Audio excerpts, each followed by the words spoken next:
Hello Bride and hello chat. How you guys doing? Sorry for being late. Hello. Oh my god, is that Stinky? It is indeed. Hey Grass, hey Ghoul, and hey Hover, and hey Stinky, of course. Hello. No, this is Patrick. The Krusty Krab Pizza. Emma I don't know. I don't know what I'm talking about. Anyway, yeah, sorry that we stream was delayed by an hour. But hey Cedric, I'm a hydrate. So yeah, sorry for the delay. I did not expect this game to download for way over an hour. I thought if I downloaded an hour early I would be fine. I was in fact not fine. You took so much time that I already took a bath. Well, at least you're not stinky anymore. Hey Gap, how are you doing? How are you doing today? I'm doing great. I actually had an insanely productive day. First I worked on my university stuff and then I was done somewhat early. Then I decided to finally get around to organizing all my Magic the Gathering cards and putting them away neatly boxed in a shelf. Which is something that I've been meaning to do for ages, and it just feels so good to finally be done with that. My desk finally looks nice and clean and orderly again. It's so nice. I'm so happy that I finally managed to do it. So yeah, doing really good.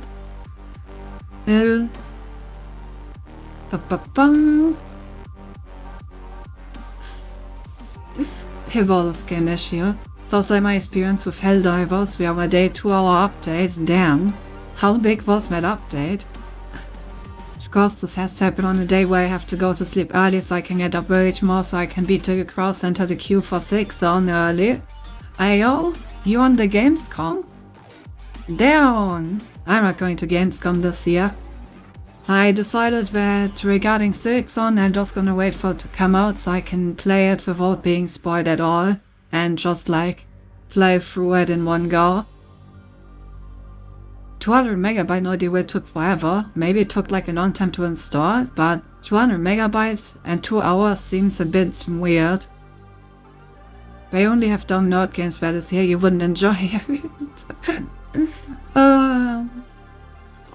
I really hope that we get the Silksong release date on Gamescom in 2 days.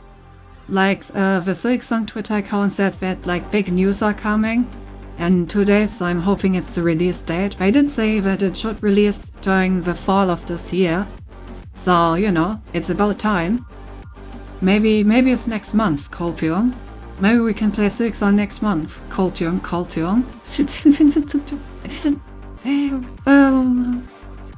But yeah, it's definitely nice to be here, now that I'm finally here. I opened the game, I looked over the options briefly. I already lowered the graphics a little bit, and I also closed every single program on my PC that's not essential for streaming. So hopefully the game's graphics won't kill my stream quality this time. But if you spot any problems, do let me know and I will try to lower the graphics a bit more. So hopefully we get this to work. I don't know if they optimized the second game more than the first game, but we had a few problems with the first game when we started out. Don't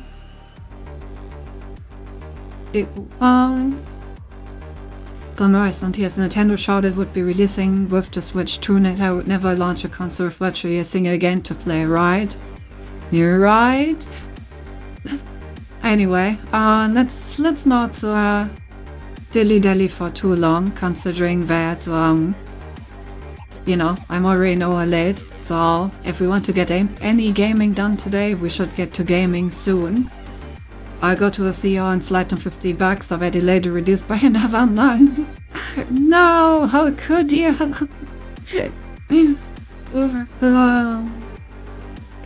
So I hope that everyone in this chat is aware that the moment Silksong releases, our schedule is cancelled, right?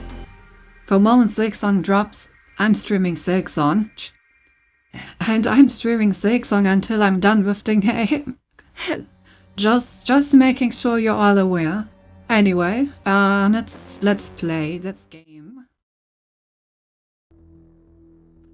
Correct, there we go. I must light them $100 so they make one less big for the final release. No! Shit. Think there's people willing to give up millions for making it sooner. Yup. Alright, but sadly we're not playing Silksong today. However, we still have another game that I'm looking forward to, so let's get back to that. Let's start with Taos Principle 2. I've only seen some screenshots about this game at other posted, but those look quite interesting, so I'm looking forward to the same atmosphere and philosophical questions as the first part, but hopefully some even harder puzzles. Make me think. Make my brain smoke. Oh, I see we have more DLCs. 3 this time. But I don't think I own them, do I? I guess I will worry about that once I'm done with the base game. Taos Principle 2. New game. Let's see. I wonder what the story is gonna be this time, because we kind of destroyed the simulation in the first parts. But did you use a star? Or heavily fragmented hard disk drive. Maestro and Shutterstone. Is my hard drive that fragmented? Damn. I guess I will have a look at defragmenting it until next time. Got caught up by the game by being so the hardware. Oh, and listen, my SSD didn't have enough space to fit this game, okay? So I did have to put on the hard drive, but I didn't think I would be that slow. Maybe I need to have a look at the fragmentation. I mean, I guess it makes sense. But no, my hard drive probably didn't have 70 gigabyte, one big chunk to give to this game. So yeah, it probably had to split its memory. Oh well, let's see how it goes. The DLCs are nice, and if this is even almost moderately difficult. Prophet have no honor in his own country. I've always felt that a human being could only be saved by another human being. Oh.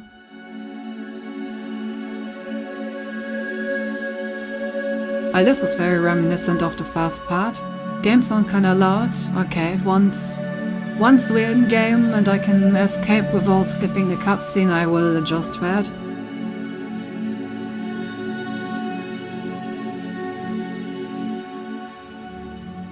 Almost moderately difficult is an interesting way to describe it. Never out of download for the DLCs. While this time I will start the download earlier.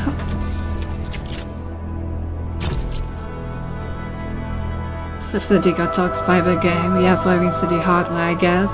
My SSD also Behold, only has child, 4 you are terabytes risen remaining, from which the is dust, almost half full. and you walk in What my kind of garden. SSD do you have? Hear My now God. my voice, and know that I am your friend, and I am called Elohim.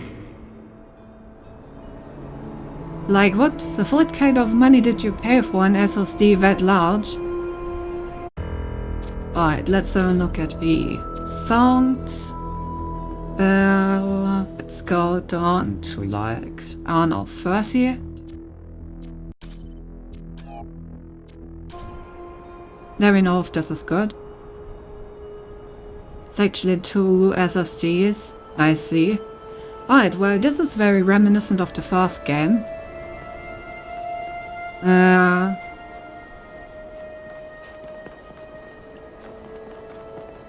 It's like nothing changed at all, eh? Is motion blur on? Look. Oh! They updated the particle grid. It's all wobbly now.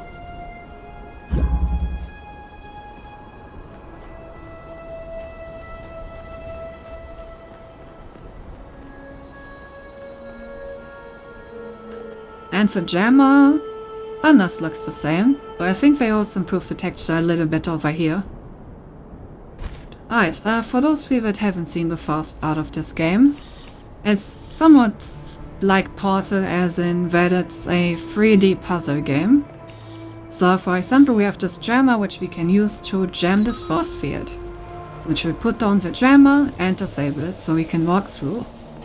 And this is literally the exact same start that the first game had, so I'm a bit confused over here. But I'm along for the ride. Simply wondering how would they continue a storyline so simple, pretend the first game never happened, just relaunch the same game again? Works for any soccer players, right? Yeah, I mean, you know, maybe it's just an Overwatch 2 moment. The question is if they also put a battle pass in. Alright, just still works the same.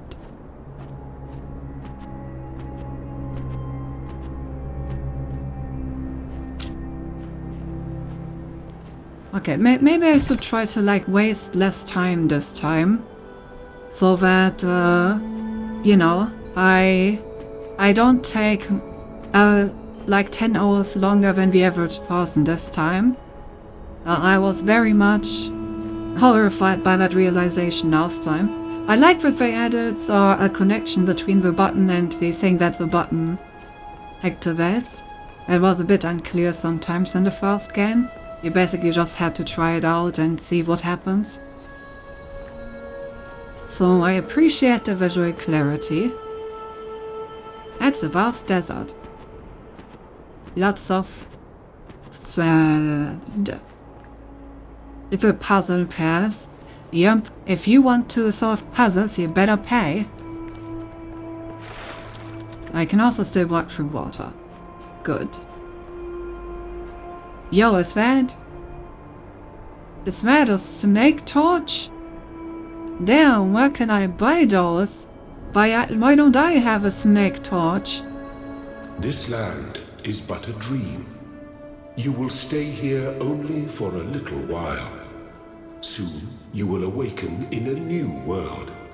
But first you must undertake the trials of initiation. They will help me prepare your vessel. Interesting. The trials of initiation will help him prepare my vessel. What does that mean? What vessel are we preparing? I don't think he said that in the first part. Or if he did, then I already forgot.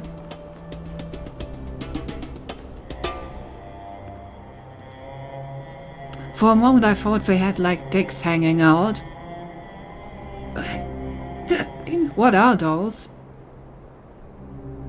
Are those like belts? Or something that are like hanging down? Well, one question, so do you have feet? I do have, oh my god. Look at those feet. They have become a lot more detailed, haven't they? I even have toes. Look at those little goobers. Damn! The vessel so you can finally cross the river Styx. Glorified codpiece. Do not be afraid of these dream figures and their messages. They are merely aspects of yourself. As am I, after a fashion. I must forge the tools by which humanity will rebuild itself and transform the world into the Eden that it never was. For as long as you wish. But remember, my child, that the new world awaits you, and this place is only a dream. The blacksmith. I remember the blacksmith from the first game. If I remember correctly, we freed him and rode to the Gehenna Vault, right? I'm pretty sure that the blacksmith was one of the people that we freed from Gehenna. I think one of the screenshots I first of this game was in this Discord was of the feeder, so I wouldn't be surprised. Alright, seems like this area is the only place where we can make actual progress.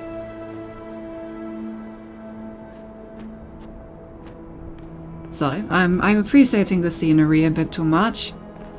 I'm looking at the two textures. No, at the new textures, god damn it. We just saw and I'm stroking out already. Cubic steps. Okay, that seems very straightforward. It's teaching me when I heard I can put cubes on top of each other. Very good. Well done, my child. Ooh, it is a very nice oasis. I like that view. Any stars around here? Anything weird that I can jump on? Maybe? Doesn't seem like it.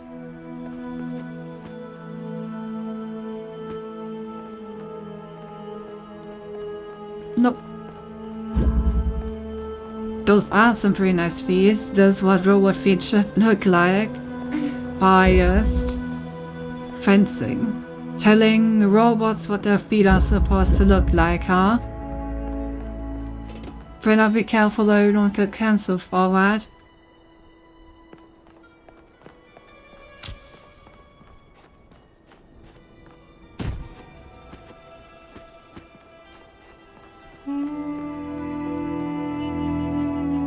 I could think of something weird you can jump on.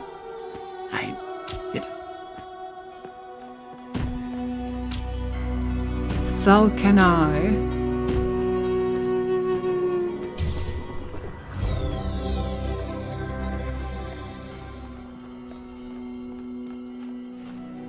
Why did I go down here? What is the significance of this place?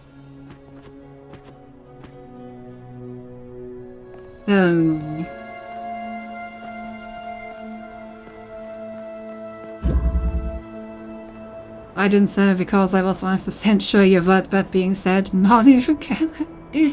Yes, it's the real feet, not those little stuffs who shook like some forgot to screw the actual feet on. I'm gonna screw some feet on you if you're not careful.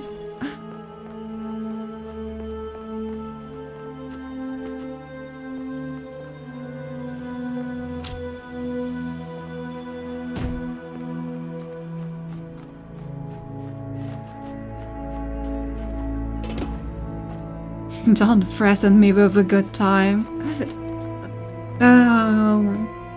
You know, at least I didn't say that I'm gonna screw you with it, you know? The ships you are collecting are not mere toys. They Honestly, are can we symbols talk of the about that for a process moment? by which our people Food drop were is such a created. weird tag. Like, are people actually into food drops? I mean, probably, right? Otherwise it wouldn't exist, but why food drops? Seems so weird. Okay, we have 3 different doors.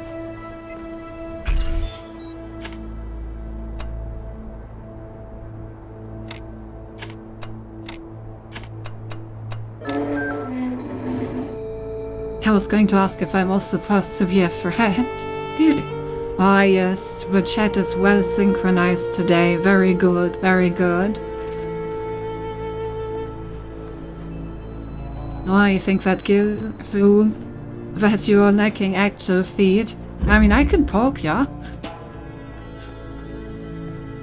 My kicks are a stabbing weapon. Better be careful. Oh! Wait, we're already introducing fans? The foot insertion. Cast.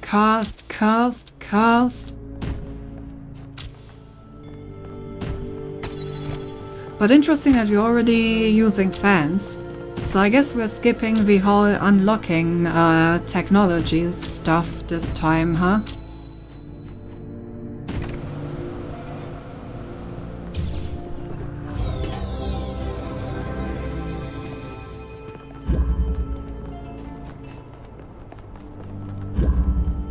Windy day. I mean, I guess it makes sense that all of these are available from the very beginning. After all, it's the second game of the series, so they expect people to already have experience using all of these. Meaning that they don't need to be introduced slowly.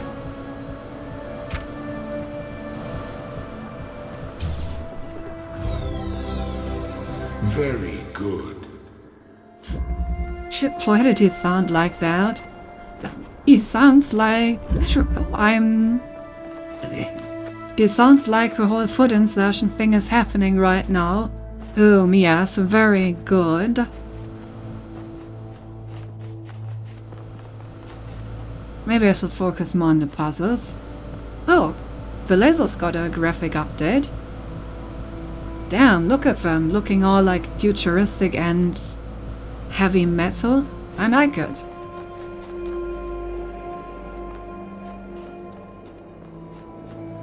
Since he regrets asking, he was into some single slit experiment. Oh, I haven't tried that one yet, I gotta admit. That's a new one.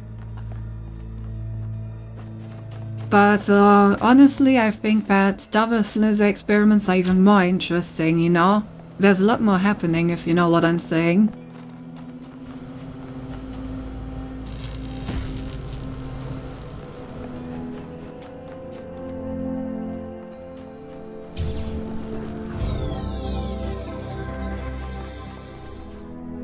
And he goes straight forward.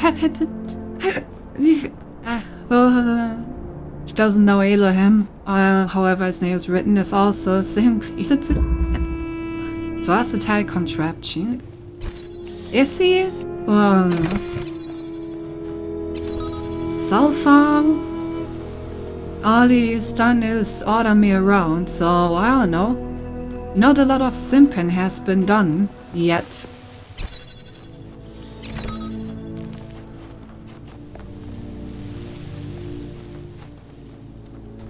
She could definitely improve the amount of simping he is doing.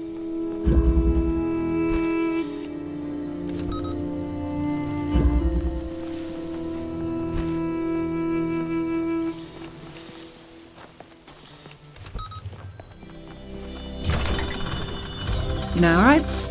I mean, so far these are all still pretty much warm-ups, so, you know. We're getting warmed up, getting back into the game, after not solving any puzzles for like 3 weeks. You love being an obedient bottom for Elohim though. Dude,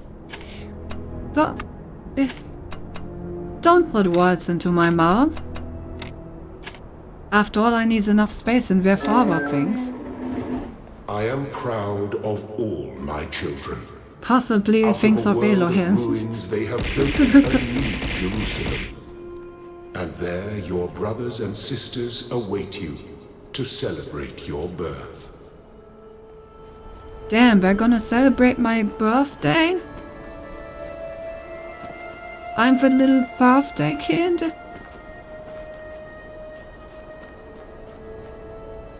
You mean fudge, right? Oh, sorry, meant food. Yes, of course, of course. After all, Elohim is such a nice power figure that I'm sure that he's gonna cook some tasty food for me. And I'm gonna eat that and have a very full mouth, yes. Exactly, that's what I was talking about. Exactly that. Well, no, that type could happen, like these letters are so far apart. Have you checked on your cat? You know, maybe it was your cat. Cat seems to have quite a habit of typing.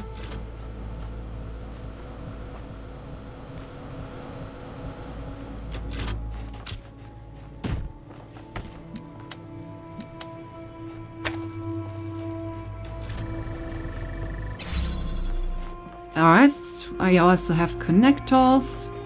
We're really making sure that all the mechanics are still present from the first game. Does that mean that we're gonna get even more different mechanics in this game? Well, we're just gonna make more complicated things with the mechanics they already have. 2 colors, 2 doors. Ew. Talking about food, BRB, true, I got an idea how to torture simply. How? No, don't torture me. I don't wanna be tortured. I wanna be loved, cuddled and head pet. That's what I want. Yes.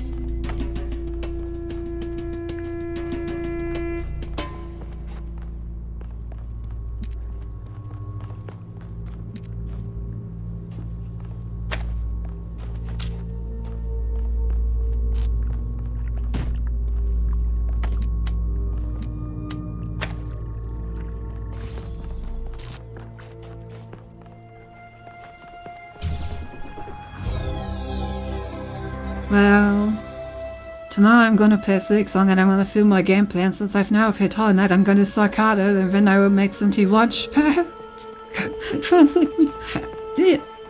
No!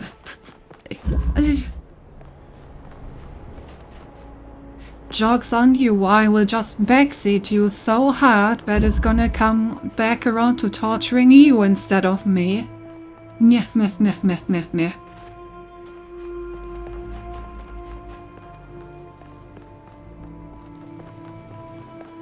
Okay, another connector sounds like a great idea.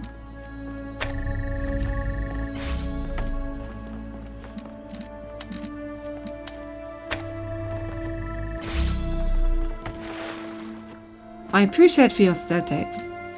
Having like this motor round the connector. Very nice.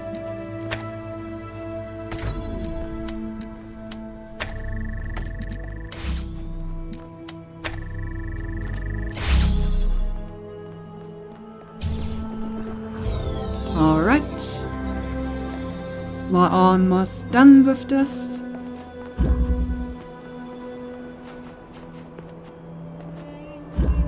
I'm honestly curious whether or not my skills will actually transfer to Silksong well. Like, I wonder how similar the controls will be, and the skill set of the character. I mean, they're probably somewhat close. But I assume that we're not gonna have spells, and instead like other abilities, so I wonder how hard those are gonna be to control. Yeah,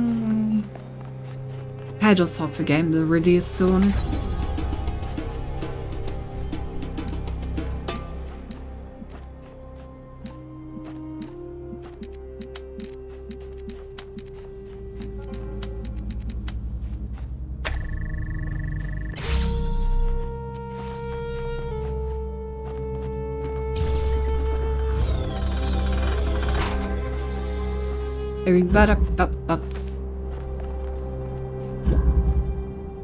Fundamental connections. Um,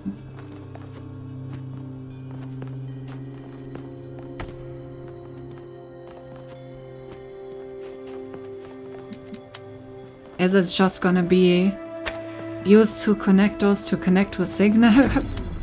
It's just gonna be used to connect us to connect with Signal. That is indeed quite fundamental. Okay, and that's all of them. Thank you, child. I have finished preparing your vessel. Oh Now, boy, I can't hear wait to my see my advice. vessel. A new world awaits you, full of dangers and mysteries, signs and wonders. Things that I, in my garden, could never have imagined. In that world, you will have to be careful and smart and curious. But above all else, you will have to be human. Okay.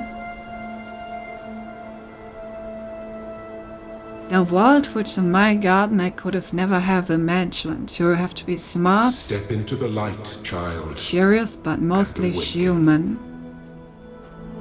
When he says that he's preparing a vessel, okay, let me guess, where this is going? He kept on crossing stakes when you go where you belong.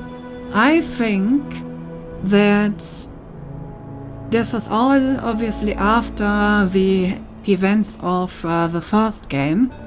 So our character from the first game ascended and became like a corporeal being as a robot. And then like set out to create a society of robots. And saw the way to create more robot bodies. And reinstated a program to create like more people that can be put into robot bodies in the real world.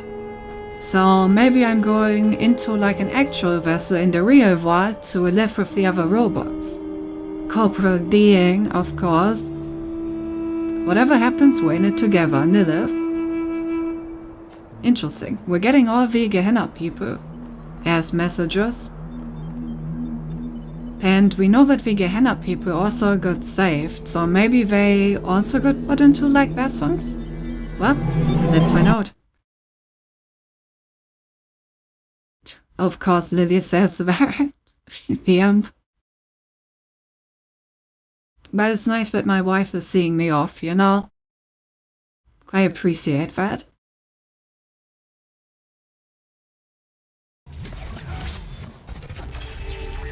Okay, damn. We actually do have... Ah, you're awake. Welcome to the world of the living. Yes, I called it right.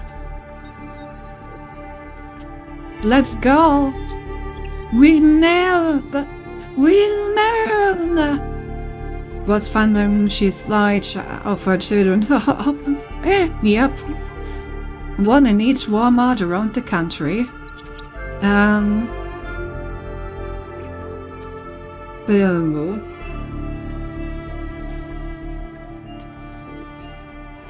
What's going on?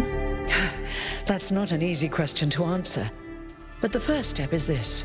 You've been born. Your body was completed. You were booted up, and now you're here. And rather confused. Indeed. Don't worry. Everyone is confused at first. You see, we all start out without a full knowledge of our own history, so we have the freedom to form our own opinions.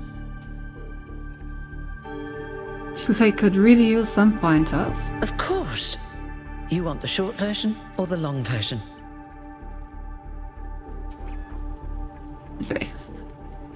I would like to know everything in excruciating amounts of detail, please. All right, you asked for it. A long time ago, our ancestors dominated this planet. I'm not gonna We call hydrate while I listen ourselves to this. human, like they did, but they were organic. They built an advanced technological civilization. But unfortunately, their impact on the ecosphere caused changes in the climate. And an extremely contagious virus was released from the permafrost. Oh, so that's where it came from. We never found out about that in the first part. The long pointer, yup. Didn't they have advanced medicine too? That's something our historians still debate. Why weren't they more prepared?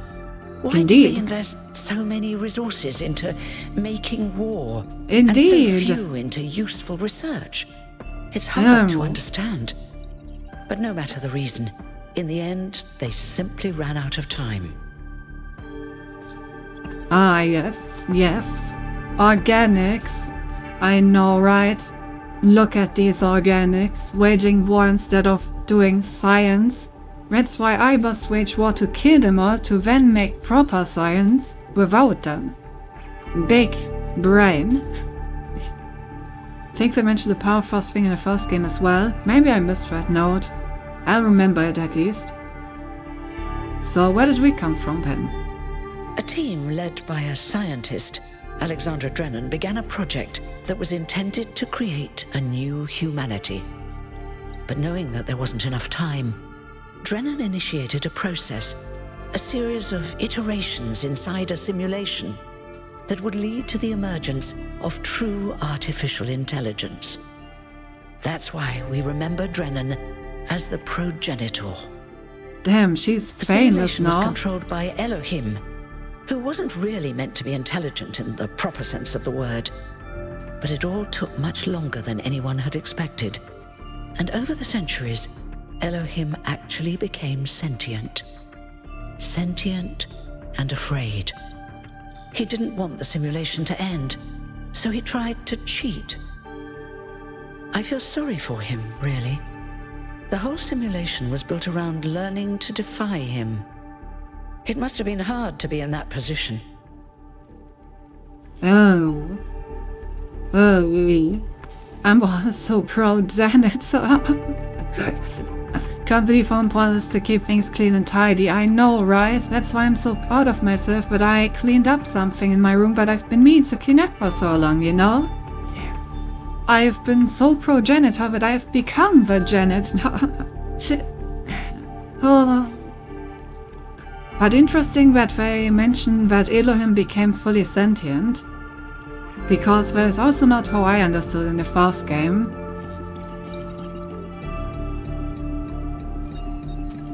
Didn't seem it when we spoke to me in my dreams.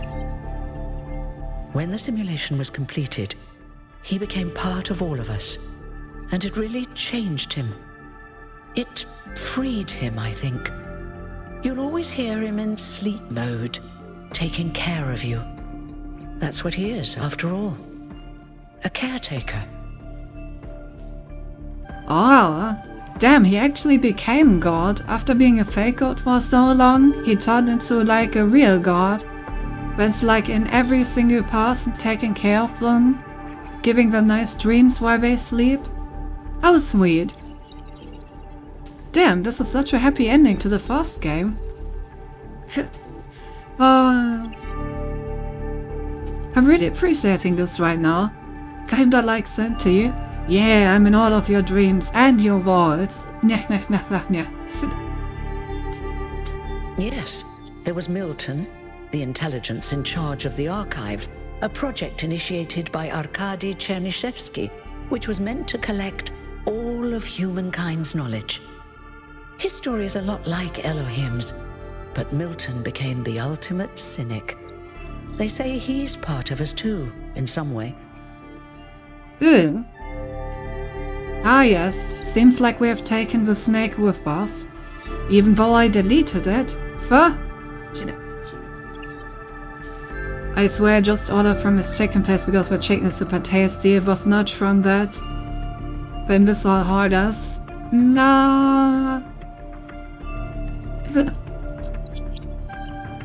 It did. Long after our ancestors died out, the first new human was born. We call her the Founder, although the name she took was Athena.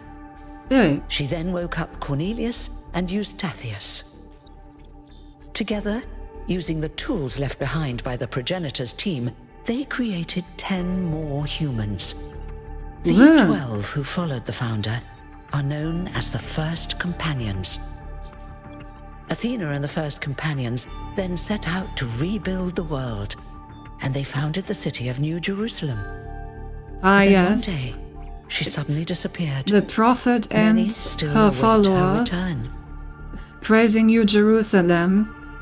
We definitely did read the books in the database, huh? I asked 3 items that we just delivered. One at least was the chicken. Love. Well, I hope at least the chicken is tasting good. I'm so sorry. Why does this road look so familiar? Does it have a face for a famous actor? I don't know. Before the founder vanished, she set a goal for this city. We call it the goal. Capital G and all. To make 1,000 new humans, and so complete New Jerusalem. Well, that's the official story, the way the mayor tells it. Interesting. It's Vaxaka Blue.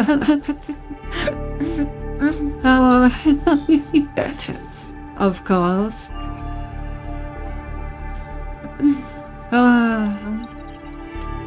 So, what's the unofficial story? Some of the first companions, like Byron, don't believe that Athena really wanted us to stop growing. They think her ideas have been twisted and embellished. Well, what do you think? They may be right, but I didn't see Athena very much in the years before she left.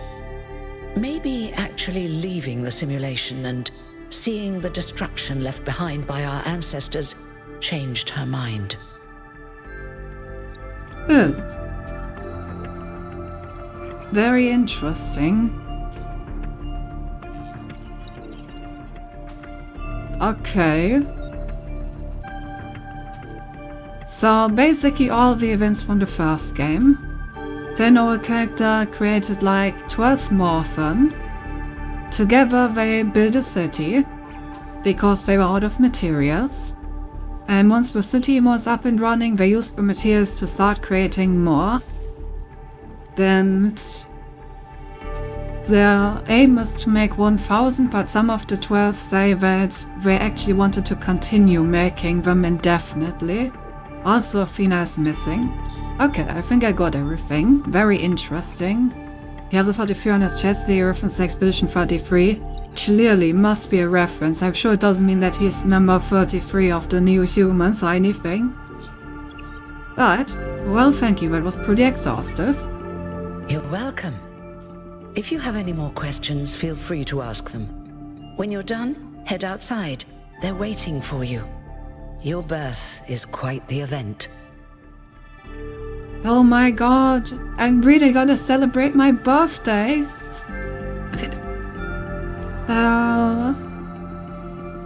Right. Tell me about yourself. Me? Well, as you can tell by my number, I'm quite old. I wasn't one of the first companions, but I did know Athena personally. She and Cornelius taught me a lot. Although I suppose I've made a few improvements here and there since those days. We didn't have a lot to work with in the beginning. Interesting. Okay. Didn't know Athena personally before she left. Will there be more new humans after me? You've only just been born, and already you step right into a major controversy. The goal, as most people understand it, was fulfilled the moment you were born. Now New Jerusalem is complete, and we can live in balance, without damaging the world like our ancestors did. That's the orthodox view, I suppose, but there are many who disagree. You'll have to figure out where you stand for yourself. Yeah. So I'm the big 1000. Damn, I always knew that I was special. No wonder they're celebrating my birth. Wait, does that mean that I'm always gonna be the youngest sibling? No. She isn't very special. So... Am I in water? You won't age like our ancestors did, but of course, there is always some wear and tear. You should probably schedule a checkup every decade or so. Oh, and be a bit careful with water. You won't die if it rains or anything, but we're running low on insulation material. I wouldn't go swimming if I were you. Okay, that's good to know.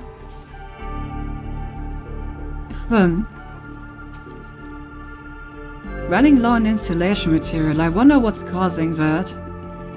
I wonder what they're using as insulation material.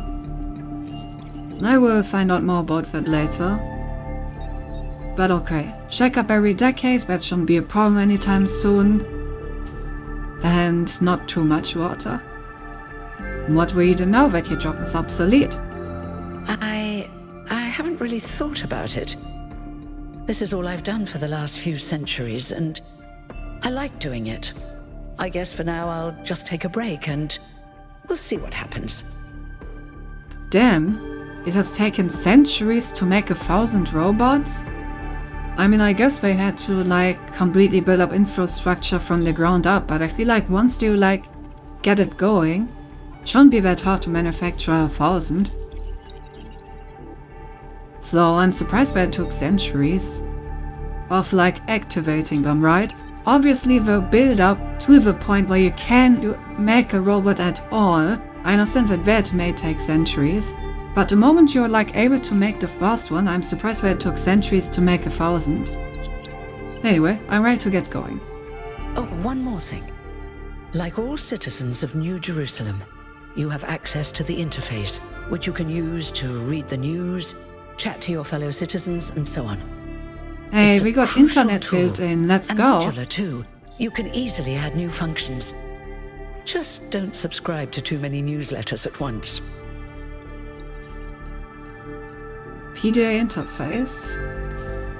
Oh, leaf number 33. I wonder what this symbol means.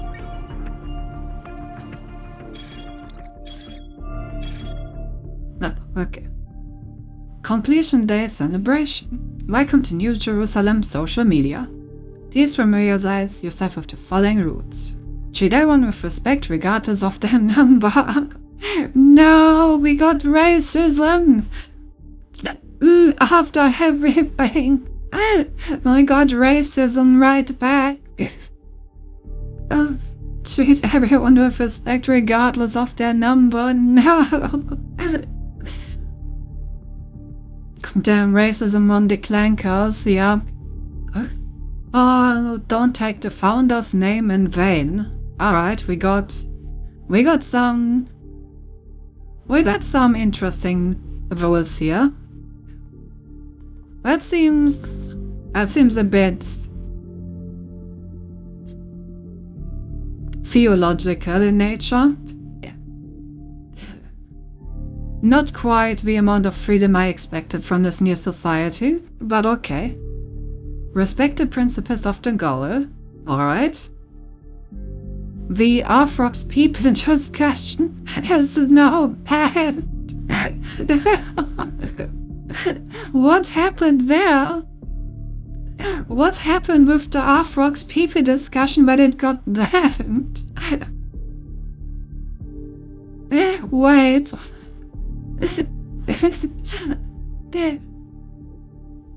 The Arthrox people discussion is now banned.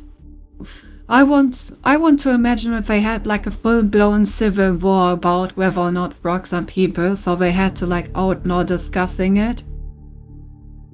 So the image takes some tools by takers turn into mostly humans, they failed. Indeed, a dark future. Inactive threads will be archived, that makes sense. If you have any issues, please ping the moderators. Jeremy, number 832. Liam, number 11, and Aronax, number 430. Alright. It's nice to see that the moderators have like a nice spread over all the numbers. Would be a bit worrying if like all the moderators were part of the followers of Athena. But it seems like they got a pretty healthy distribution. No. Ah, okay. Ah. Item, read every single conversation I had. I mean, I guess it makes sense, since I'm a machine, I save all the conversations that I've had in my memory. It's cool that I can read them. Alright, I guess that's everything. I still don't know what the symbol means. Guess I will find out in time.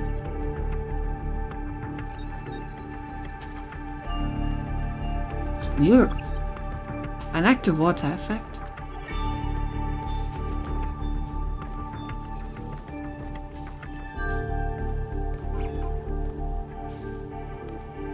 Alright, well, let's celebrate my birthday!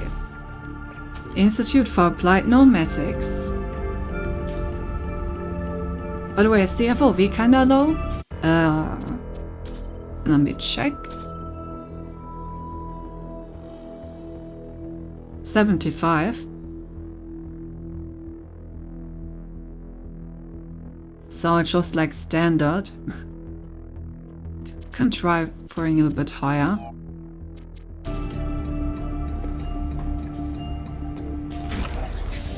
Not sure if that's better or worse.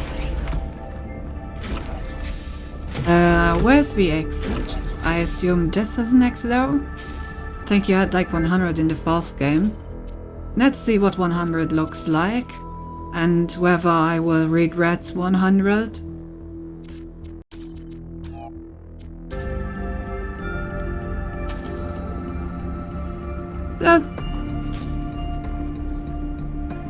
But here's a reconstruction of the chamber of the first companions, where the first companions rested until the founder awoke them. The original chamber was assembled in the early days of New Jerusalem. Interesting.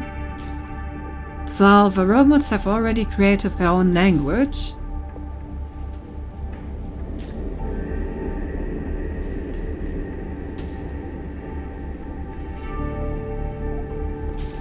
And it seems they really used all the parts they could get their hands on in the early days, which makes sense, like disassembling anything that isn't essential. That makes a lot of sense. For they rebuilt them now that they have more resources for the purpose of remembering where they came from, which is nice. Say no to bugs, I agree.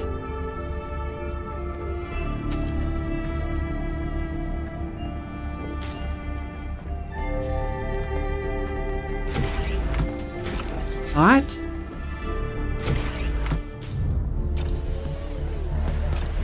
Hello! It's my birthday! Look, it's 1K! Hey 1K! Welcome to New Jerusalem!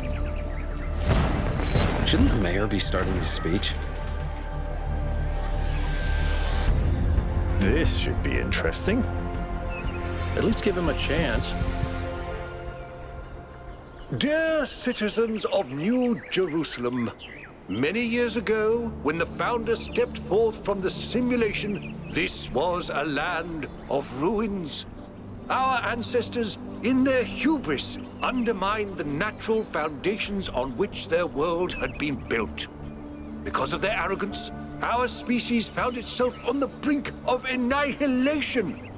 The founder aimed to set us on a new course. You never even met the founder. Her vision was of a city, a new civilization that would know its limits.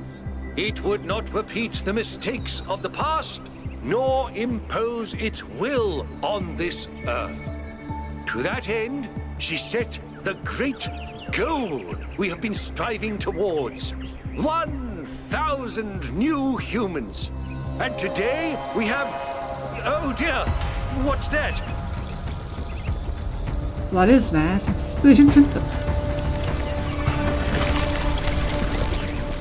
People of New Jerusalem, I am Prometheus, and I will reveal that which was hidden. The flame has awoken and summons you. Who is brave enough to answer its call? We await you upon our island where... Curse you, Pandora. You will not chain me again.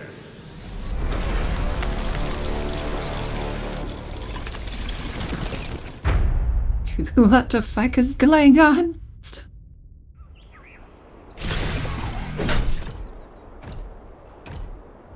Oh, they built like full-on transportation devices on the dam. Looks like she did for him. It sure does look like Pandora trained him real good. I told you we should have investigated those energy readings. And I told him there's something up with those structures. The mayor's just being cautious. This isn't caution, it's stagnation. Exploration? Too dangerous. Expansion? Too dangerous. We barely even scavenge anymore. You call it stagnation, I call it balance. And I call you an idiot. Here's a thought. Yeah. Try to be a little more diplomatic when you talk to the mayor. See what I'm working with here, 1K? I'm gonna need a fresh pair of eyes on this expedition. Someone who hasn't spent several centuries hearing about the goal and the founder and all that nonsense. If you're up for an adventure, meet us at the conference room. Damn, they built a really nice civilization. I'm impressed. Look at this.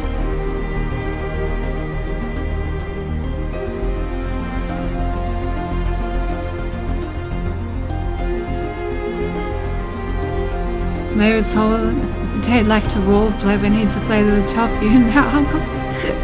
Whoa.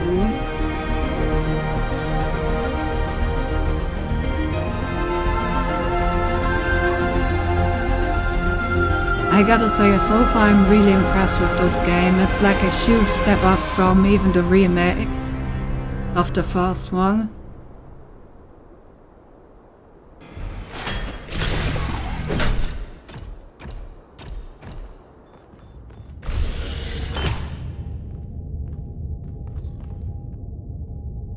Be humble, recognize the limits. We are not above nature. I just remember Pandora is a kid on God of War. If this is Macasey, I take it. I'm not sure children actually exist in this new world. I guess a neuronet that is immature could be called a child. I wonder if this society considers my character a child after being born. It doesn't seem like it. Like, based on the conversation they just had, they seem to be acknowledging me as an equal. Be constant, remember the goal. Perfection is unchanging. Can I talk to you? But... What's broken now? Oh. Okay. The power supply of this place doesn't seem to be as perfect as its architecture.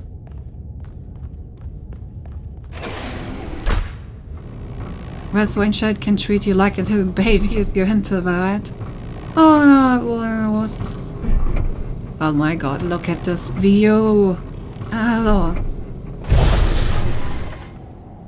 Alright, listen up. I know you're all having fun down there, but the grid is overloaded again, so maybe you could switch off your personal consoles or your lawn mowers, or whatever the hell you've all decided to switch on all at once. I might not be around to babysit you for a while, and you don't want stuff breaking while Pellegrino's in charge, do you? That's it. That's it. Don't worry, 1K. I see you there in the elevator. I'll have you moving again in a jiffy. Great way to start life in the city, huh? Damn, everyone knows What me. I'm the like a hell celebrity. Is a jiffy? These bloody language libraries. What the hell is a jiffy? These bloody language libraries.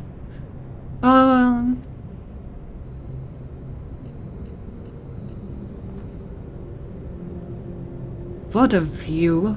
The first game already had like a few really beautiful views, but this one It's really stepping it up. So they built like this beautiful new modern city right next to the ruins of the old humans.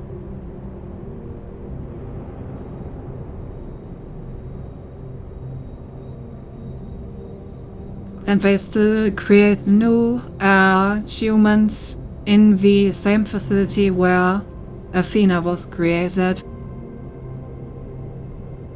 To be born, they are supposed to have passed through several trials, right? So maybe this is the process of growing? I mean, what is a jiffy? Good questions, good questions. Maybe this is the process of growing.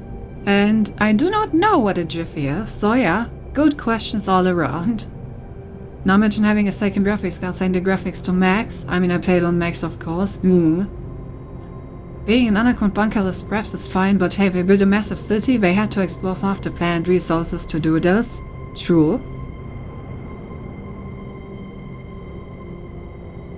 But they have a lot of green in here. So I don't know what they actually built their buildings out of. But maybe they found like renewable processes for most of this. I wonder what they use to generate electricity. Maybe they are still using the dam?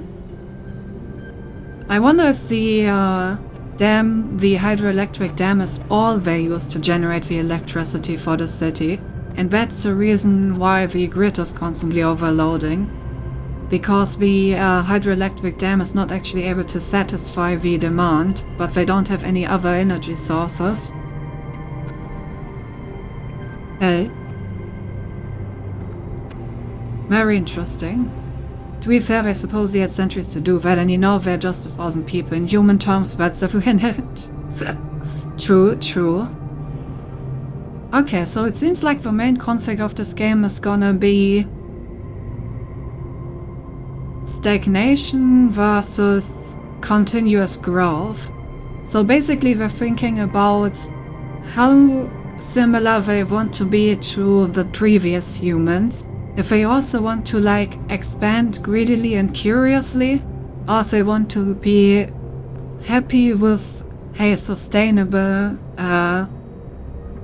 model of living that doesn't allow for expansion.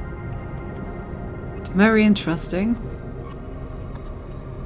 They'll even mark on the map, so like we're doing it wrong if the dam isn't in.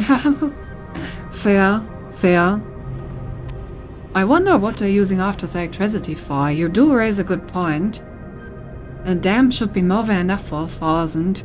Maybe the robots just use an ungodly amount of electricity for their thinking? I mean, modern day I uses a lot of electricity. So maybe these 1,000 units just take a lot. That is glass I have pity on who had to install those massive and oddly shaped pieces. Oh yeah. Oh yeah, they definitely needed a few centuries for that and on. I feel that one. There's a gap bot installing all the glass pane somewhere. No. Oh my god, the gap bot. I would like to meet the gap bot. There's fair, but did they keep maintenance on it? Don't think a dam can go for centuries. I would assume they maintained it. Well, I guess standing around here will not get me any of the answers. So now that we've thought about the situation a bit, let's get more information to think about. And it seems like one of the followers of Athena herself wants to take me as a fresh mind onto the expedition to find out whatever the fuck this Prometheus guy was on about. The fire is back. I come telling you the truth something. And then Pandora chaining him up. I wonder what Flame and Truth he's talking about and who the fuck he and Pandora are. But I assume we will find all these answers eventually. Alright, let's read the log and then continue. I have installed stained glasses on chargers, and all I did was really small pieces. I can't even imagine what a pain would be building something that shape. If mind fresh when wise stage. What the fuck was that? Seriously, what the founder was that thing in the sky? We all saw that, right? I didn't accidentally turn on sleep mode while Herman was talking, did I? I mean, that's always tempting. No, we all saw it. Can't confirm. Believe it was a sign from the founder. What else could it be? On this day of all days. Pretty incoherent for a sign. It didn't even finish whatever it was trying to say. What does the founder have energy insufficiency problems too? The founder works in mysterious ways. It's interesting that even in this modern, highly educated robot society, they still basically worship the founder as a kind of deity figure. Also, I appreciate the profile picture of Letita, which is just the fucking sign to one of the puzzle pieces. Okay, maybe it really was a sign. I don't think it was a sign. Now, to be fair, rows can be quite dumb. For example, we are talking about your Roomba or something, right?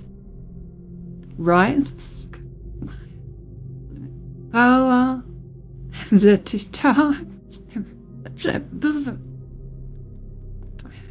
is not what I meant.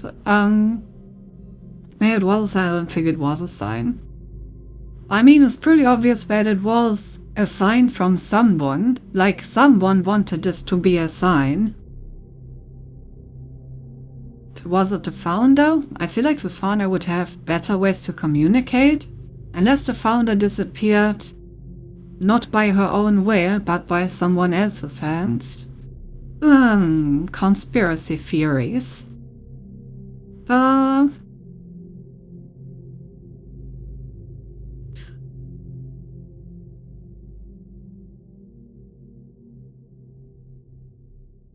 I'm really missing the third option of I have insufficient information to tell.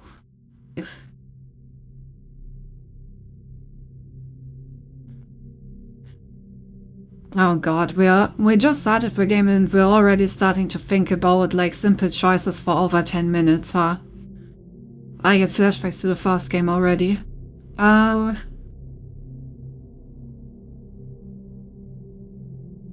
I mean, I feel like it most definitely was a sign. I'm not sure if it was a sign by the founder, but someone was trying to make a sign.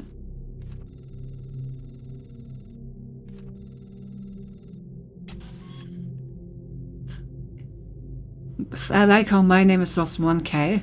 Maybe it really was a sign. Thank you, 1K. I'm glad you see it that way. Must remain open to the possibility of miracles. In what possible way could that gallant mess have been a sign? Don't worry, Cindy, after having cocks in I swear to never love what a pronunciations you do, but love with you on the pronunciations. Oh, God. Well... Hey, we got the third option that I wanted to choose. The sign may be some forced to decipher a riddle. I don't think it's a riddle, I think they meant to convey more information than they were allowed to. So I don't think it's a riddle to decipher. The sign of life, not necessarily intentional, but a sign. I think it was very intentional. So let's just go with I don't know, but there's something intelligent out there trying to communicate. I think that much is quite evident. Lily loves some cocks in her, just like Lily loves the Fantastic Four skins. Damn, I didn't. I don't think I've seen that clip. Is there a clip of that? I would love to see a clip of that. If you have a clip of this Lily thing, please send it to me. I want to see that.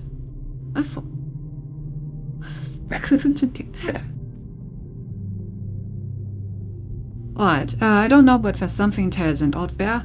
Lily had to pronounce it 3 or 4 times, oh god.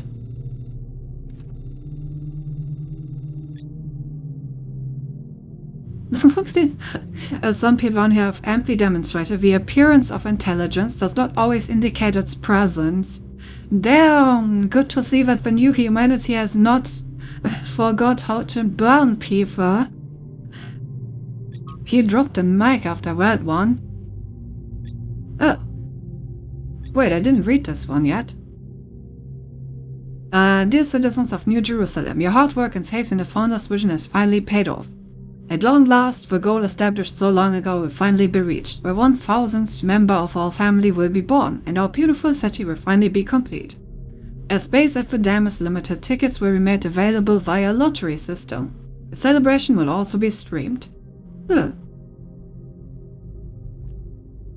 Of course, Hava has it. Indeed. Hava is our library assistant. He has all the data. BRB, see you in a bit.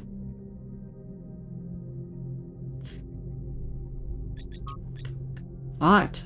Very interesting, very interesting.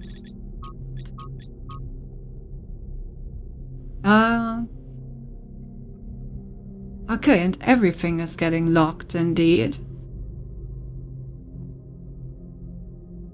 I am Prometheus, and I will reveal that which was hidden. The flame has awoken and summoned you.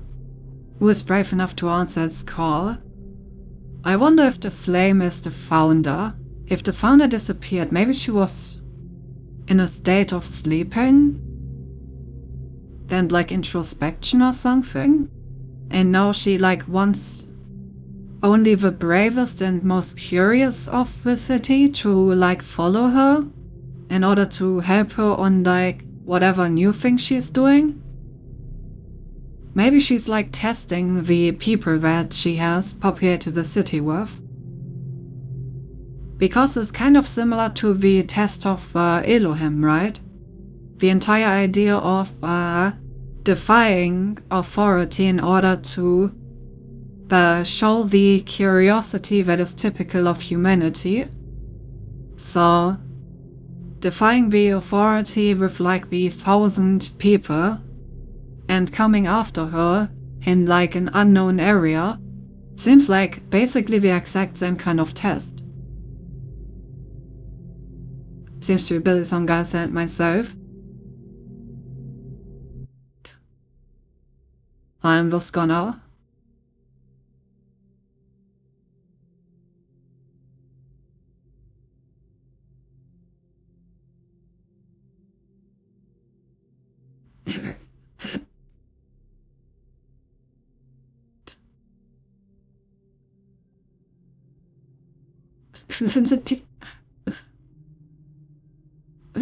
Ah yes, adding the Fantastic Foskins to your game. That's a nice clip.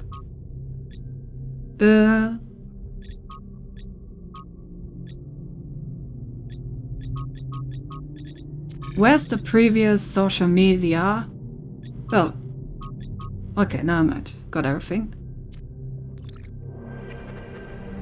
Okay, we have read everything, we have thought about everything. Let's continue.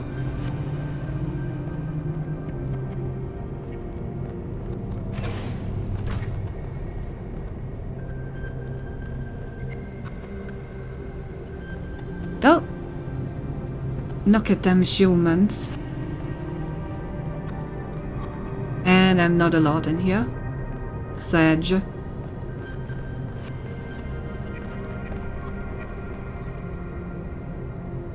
Yep, we already read this one.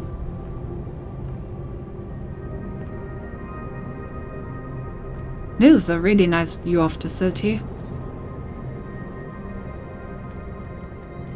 Oh, hello. Hey, hold on there. You're the newbie, aren't ya? Number 1,000. I figured the dam would go dry before we reach the goal. I have a question. How does it feel to you to be born with a randomized psyche into a society of autonomous thinking machines which so much resemble their long-extinct ancestors, they've decided it's best that you're the last one ever made?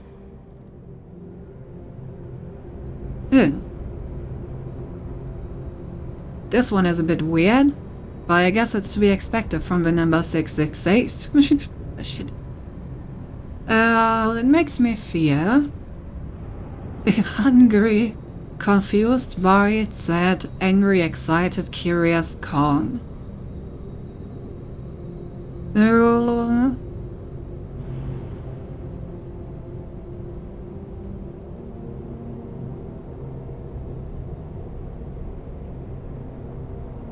Makes me curious. Why? Welcome back. All seems to say I'm lucky to be here to see this at all. I found that nice fella. Yeah, I already said that. They're a bit weird, but it's to be expected from 666, I guess. I'm the last of us, I'm sure I'm going to be special somehow. During friend robots, I will be friends with 666. Well, by looting our craft today, we're more assured of seeing tomorrow. I don't know where this quote came from, but because life has found a way. Dr. Rail, it's Robot City, what's there not to like?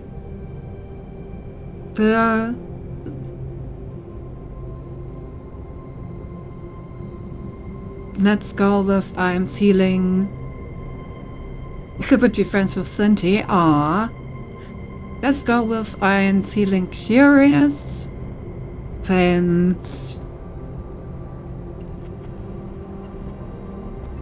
I'm lucky to be here to see this at all. I don't have enough information yet to have an opinion on this whole expansion business. Actually, maybe this one. Sure about that decision, you who regret it. I know regrets being friends with me.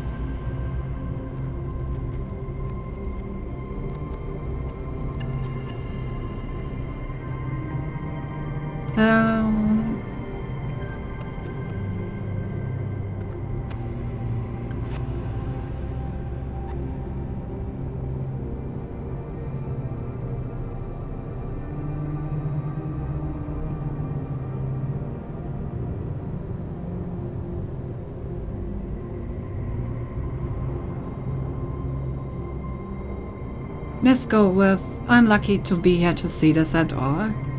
So, the algorithm assigned you the optimism trait. If only we could all be so lucky. Now listen, this meeting isn't strictly happenstance. I have some friends. The kind of people who like to know what's going on with other people. They think you can help each other out. Interesting. I see that the algorithm has assigned this person the cynic trait, which once again is to be expected with their number, I suppose. But I like having the optimism trait. You know, being optimistic is nice. I have some friends with people who like to know what's going on with other people. They think you can help each other out. Trustfully, they've asked Lee alright the count because she disappeared without a trace. Of course, was about in the center. Ori shot up, so I could suspect more on Ori. Do not know you're still on my list. I know of nothing. I'm curious to meet these people. Of course you are. You know how to use the interface, right? I'll talk to my friends and see if I can't play matchmaker. And before you go, a word of advice. Not everything around here is how it appears. That's all. Don't forget about Declan, whom she can. Oh, well, I already admitted to that one, so... No lying about it now. But very interesting. It seems like the personality of the snake has indeed survived, eh? We do have some people that are questioning everything, which is important in a society. Oh, flowers. I don't know what the English word for these is, but hortensia and let's go.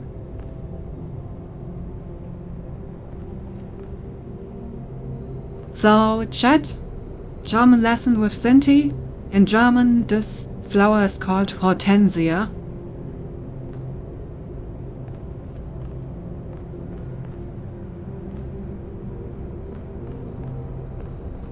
Welcome. Do please join us at the table. I see, since he likes your snakes to have some personality. I like everything to have some personality in my life. Especially personality, if you know what I'm saying.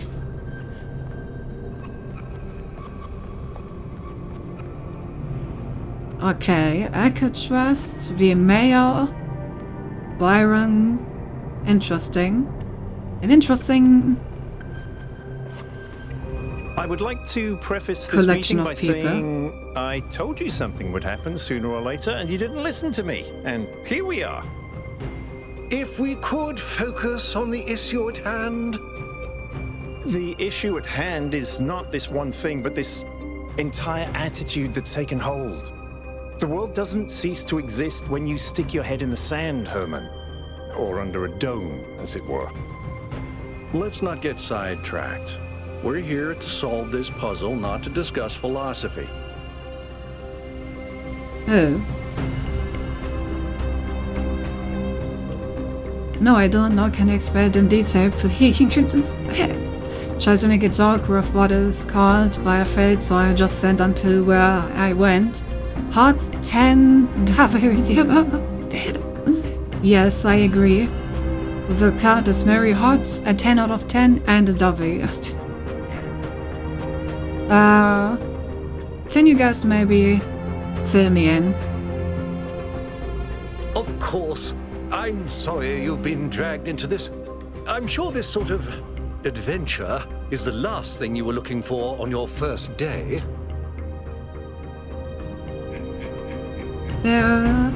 Actually, I think this is fascinating. You know, we're already going with I mean, so far we've basically been going with all the curious and optimistic options, and I like that, so I think I'm going to continue with that, and I will hydrate as well.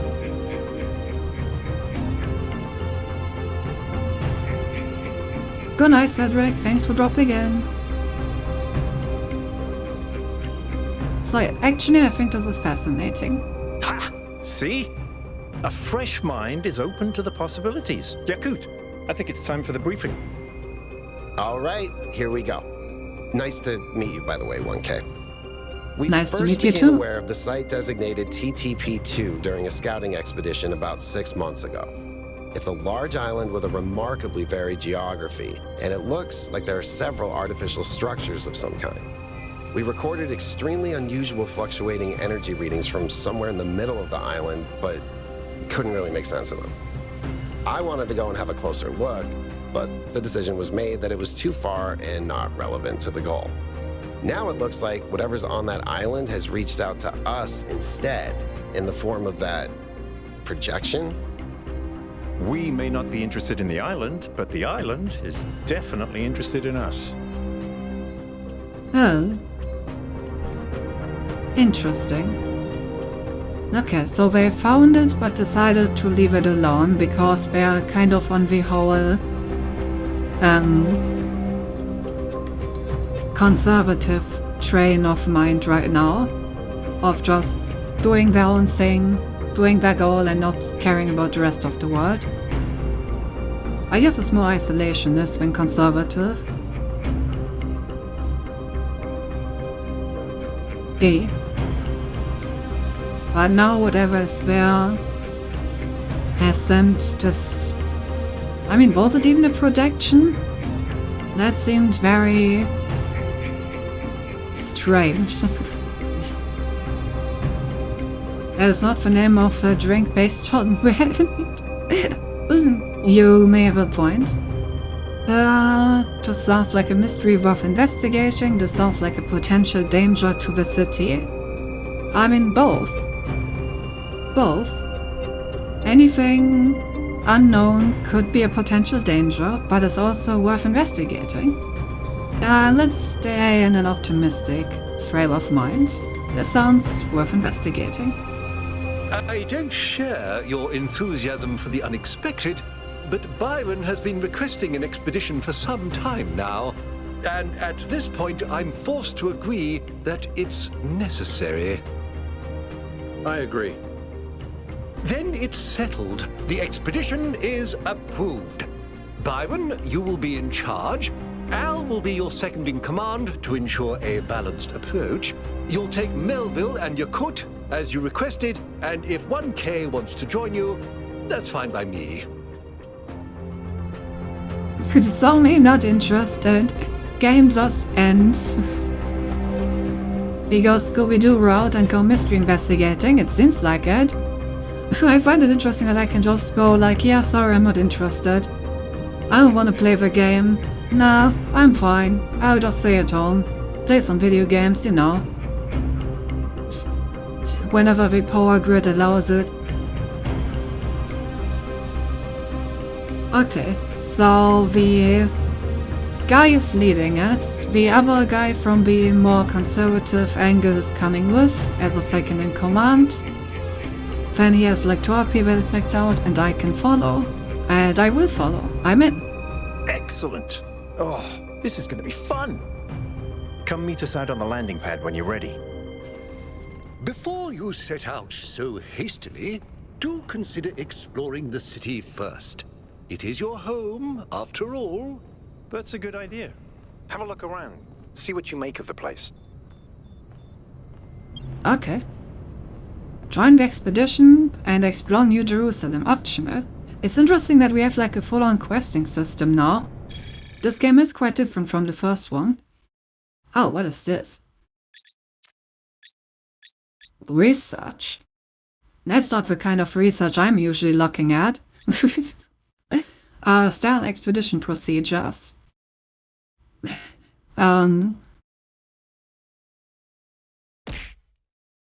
As no work about cats could be complete without the story of Dick Whittington. What? Okay, well, these are the standard operating procedures for expeditions.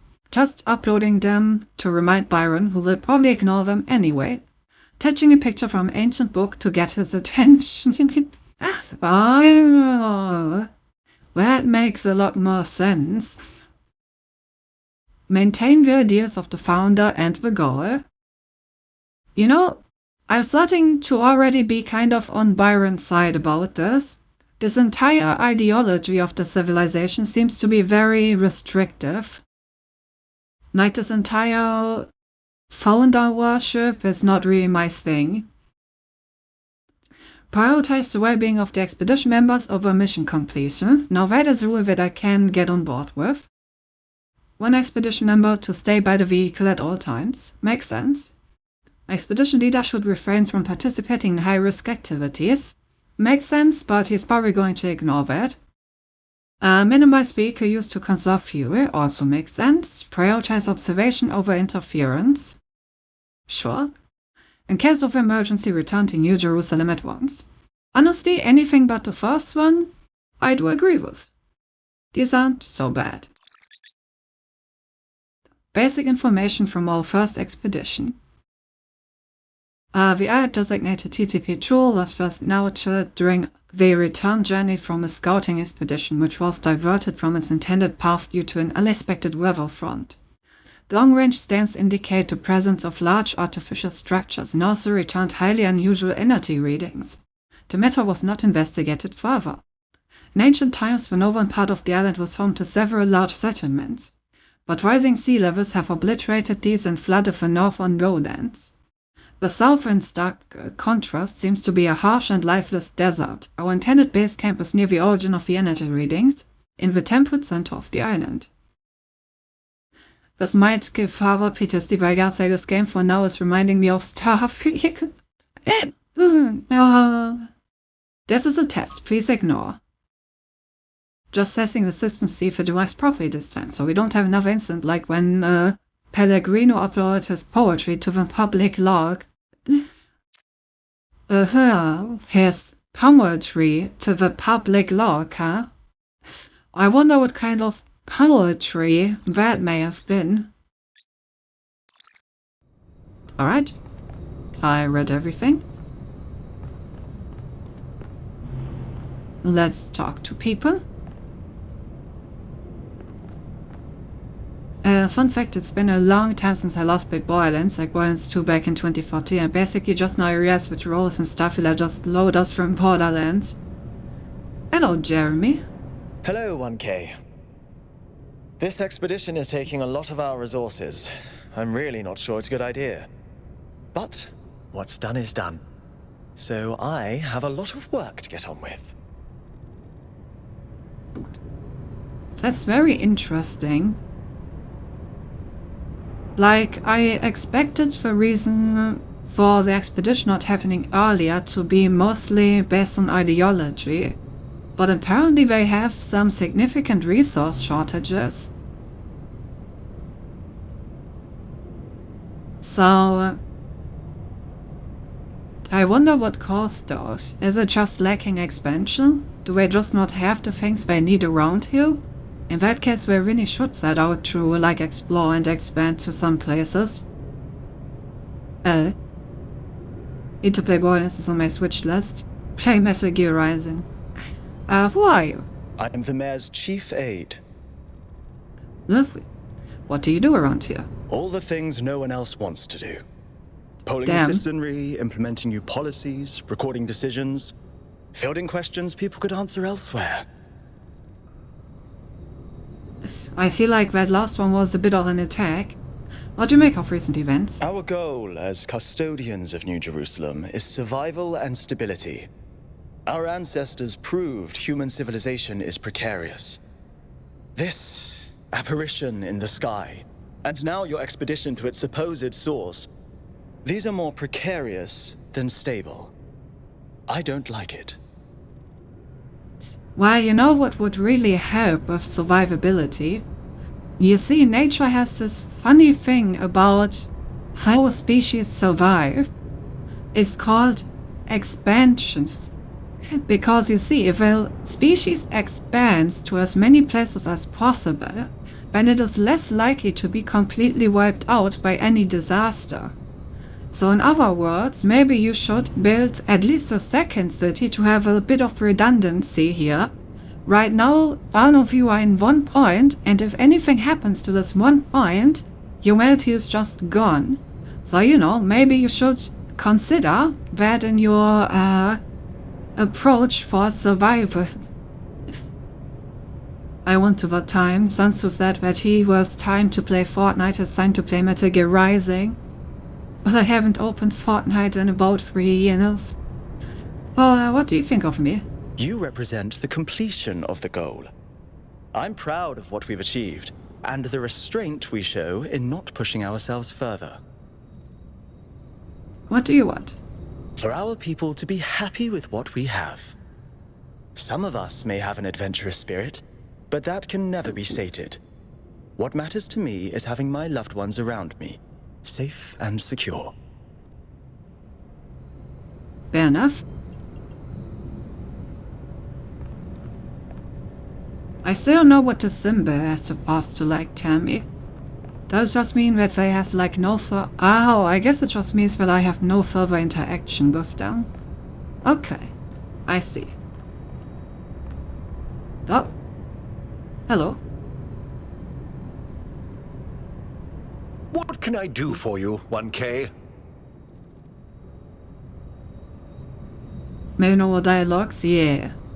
How did you decide to become involved in politics? It was a time of great uncertainty.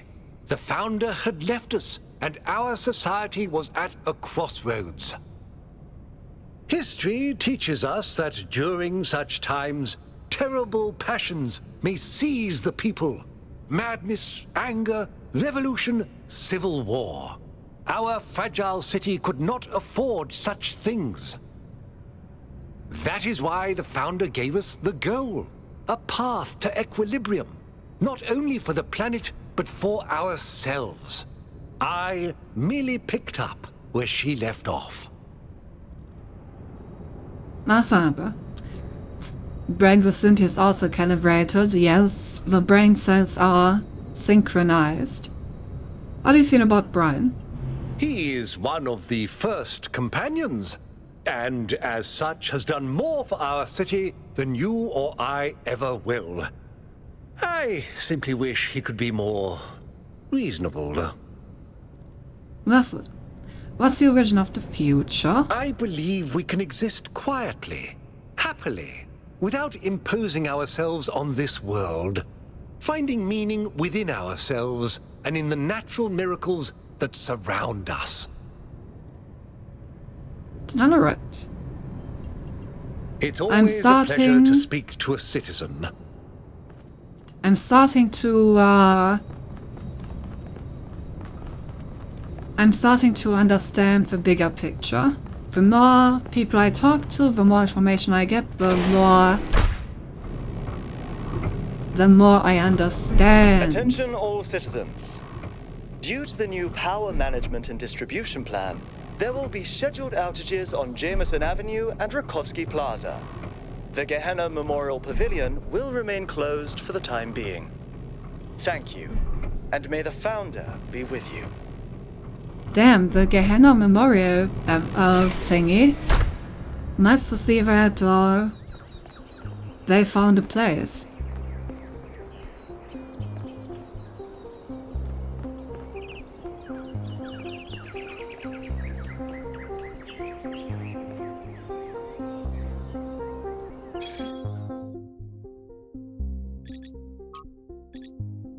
I know you all have been looking forward to playing the winners of the biannual Gehenna Memorial Interactive Fiction Exhibition, now in its 312th edition at the Gehenna Memorial Pavilion. Unfortunately, due to our new power management and distribution plan, the pavilion will have to remain closed a little longer. Thank you for your patience. Okay, so they have like basically game jam contests in memory of the games that were made in Gehenna. That's cool. It's disappointing. Would have been great to have them ready for completion day. Well, we all have to make sacrifices to stay true to the Founder's vision. Those text adventures are the only thing that breaks me out of the monotony. Why prioritize this pointless completion day celebration over an exhibition that people actually care about? Art is one of the last things we actually still do. It's that going out the window as well now. Debate regarding our power management plan is definitely welcome, and you will all be able to express yourselves in the next election. But this thread was just made as an announcement. I apologize for enabling replies to begin with. Okay. It really seems like the city has major resource and power constraints. Probably due to the isolationists' behavior of not expanding to the resources that they need. Sign our petition for a public referendum. New Jerusalem needs new forms of energy generation. Yes.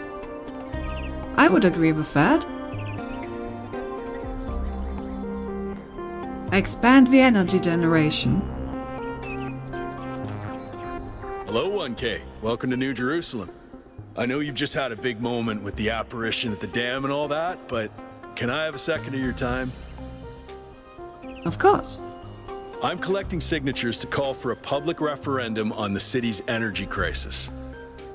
And what's the problem? Currently, the city runs on hydroelectric power from the dam, plus a handful of geriatric generators and some unreliable solar panels, none of which is enough to even cover our basic needs. And if anything fails, we'll be on the brink of extinction in a matter of days. Yeah.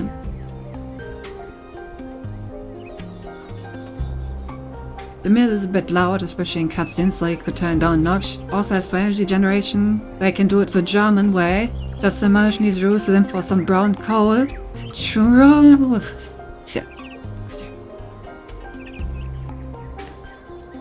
Yeah, I will turn music a bit after talking to this guy. But very interesting.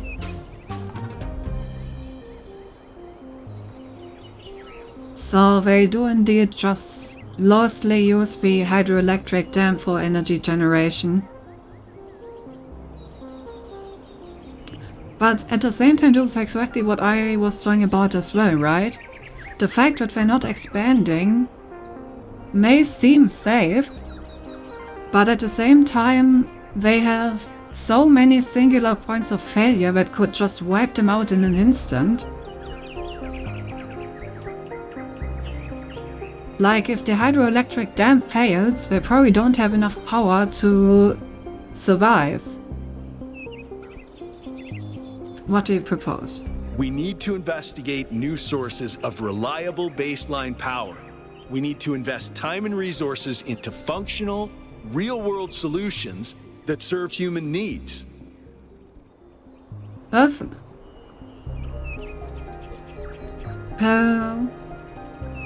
Why a referendum and not an election? Oh, an election would be good too, but I believe that we need more direct democratic control over the affairs of the city. Perfect. Fair enough. Do you work at the dam? No, I help run the public transit system, but I witness the impact of the city's power problems every day. We can't just wish them away. What do you make of Prometheus? Byron's been advocating exploring that island for some time, and obviously he's right. Something very strange is going on there, and it's gonna start affecting us.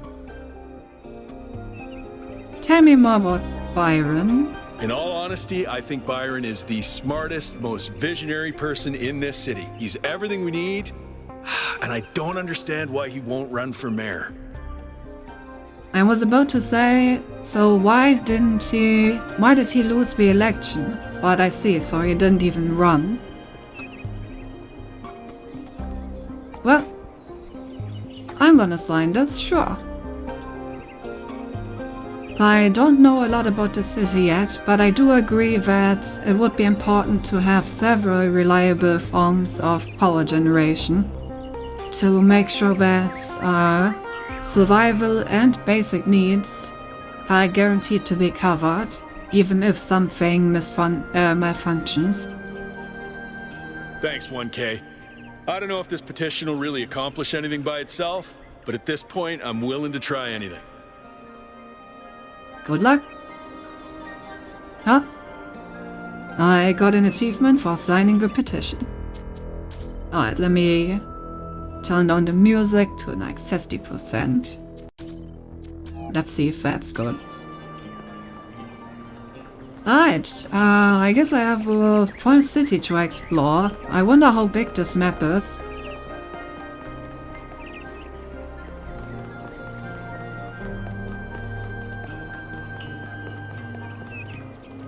Hey. Number 12, that's another one of the first funnels, right? If I remember correctly, there were exactly 12.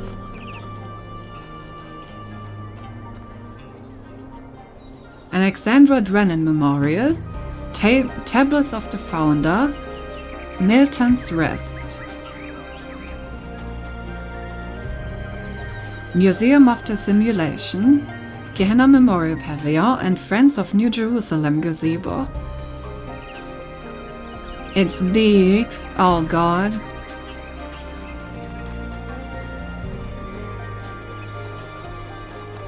What? Nice to meet you. Nice to meet you too. I guess let's check off the Tablets of the Founder.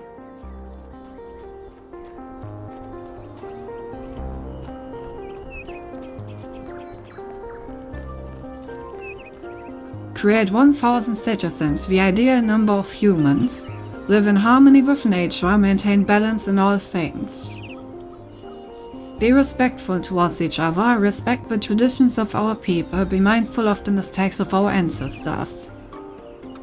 Be thankful to the progenitor Alexandra Drennan. Be thankful to the Keeper of Memories. Arcady, I'm not going to pronounce that at all. Keep bright the memory of Gehenna and its people who found peace. Well,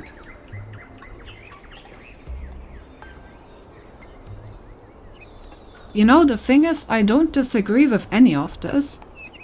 These all seem like good things to live by.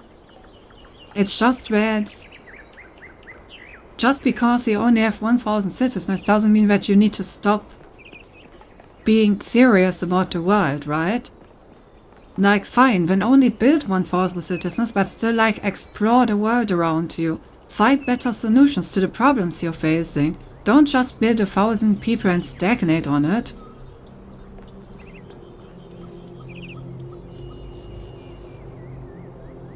The memory of Gehenna and its people who found peace. Damn, I was hoping they would also be born into this world, but I guess they really did just end up as memories. At least they got a memorial. Hello. Founder bless you, 1K. How lovely of you to come here, to the very spot where she established the teachings that led to your creation. I do, and if you find Robot Gap finisher suffering, there's too much worshipping for me. I mean, these tablets aren't really worship, they're just like basic ground rules for society, right? I don't agree with the whole worshipping the founder stuff that some of these people have going on, but the tablets themselves have like rules that are pretty sensical. Tell me more about the founder. The founder was born out of the trials of Elohim, an almost impossible test created by our distant ancestors. To pass these trials, she had to embody the most important virtues. She was smart and wise and humble. And through her perseverance, she resurrected humanity itself. With the help of the first companions, she founded this city, which has given our species a chance at redemption. I don't remember being humble, being a part of the trials of the first game, but you know, who were the first companions? They were the first to be born after the founder. 2 whose bodies had been anointed by our ancestors, and 10 who were made whole by the founder herself. They are the wisest of us. Though sadly, some were lost in the early days, before New Jerusalem was built. And some, I'm afraid, some seem to have rejected the founder's teachings.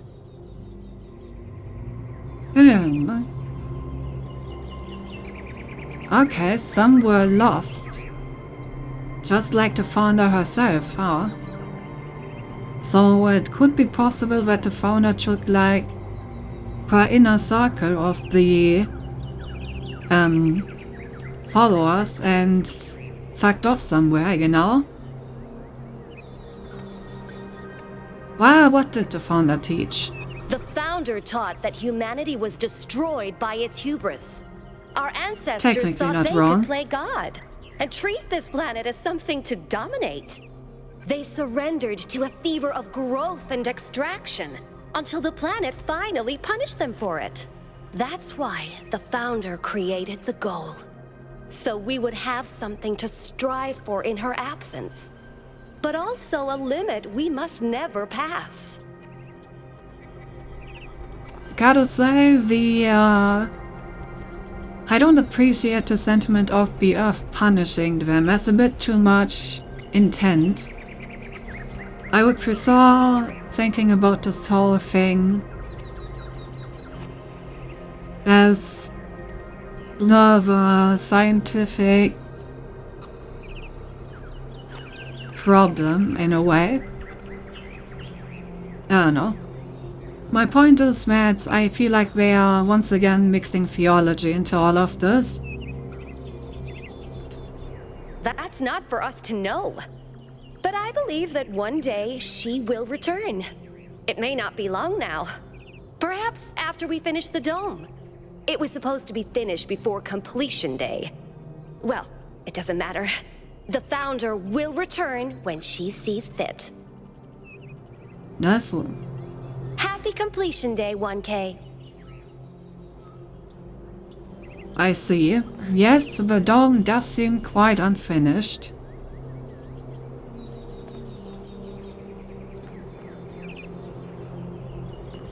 Alright. Well, we checked out one of the places. Let's see, what's next?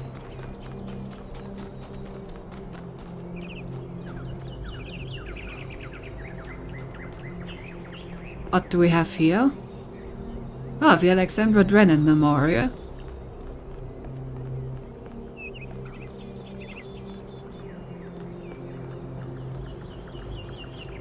Oh, nice. Hello there. You must be the long-awaited 1K. Lovely day for a walk, is it not? Yes, indeed. Did you notice the titanic Greek man appearing in the city? And the sky? That sounds very dramatic. I must admit I wasn't following the stream. This whole completion day business is not for me. That's fair. What is this place? The Alexandra Drennan Memorial. Are you interested in history? No, I suppose. When I spoke about the glasses, I was talking about the big glasses on the buildings. I haven't seen the dome. Podcap is screwed for real, and they even think I would be done soon. You haven't even seen the dome? I thought that was what you were talking about. Yeah, that's a binge. That's a piece of work, eh? How wonderful. I'm not a full-fledged historian, but I do consider myself a bit of an aficionado.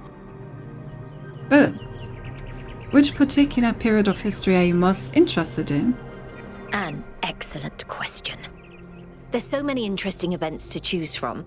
Obviously, the period just before the end of biological humanity is interesting, and not only from the standpoint of it being the time when we were, in a manner of speaking, conceived, but also because our ancestors were, like ourselves, at a crossroads.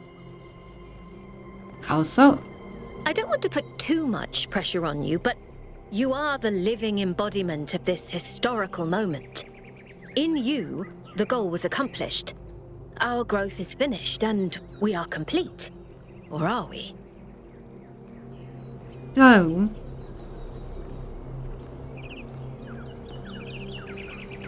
I seem to have been born into an interesting time. Indeed. The future is about to take shape, for good or ill. I suspect it will be exhilarating, but painful as well. It often is, I suppose. Tell me about the sculpture. Well, where do I even start?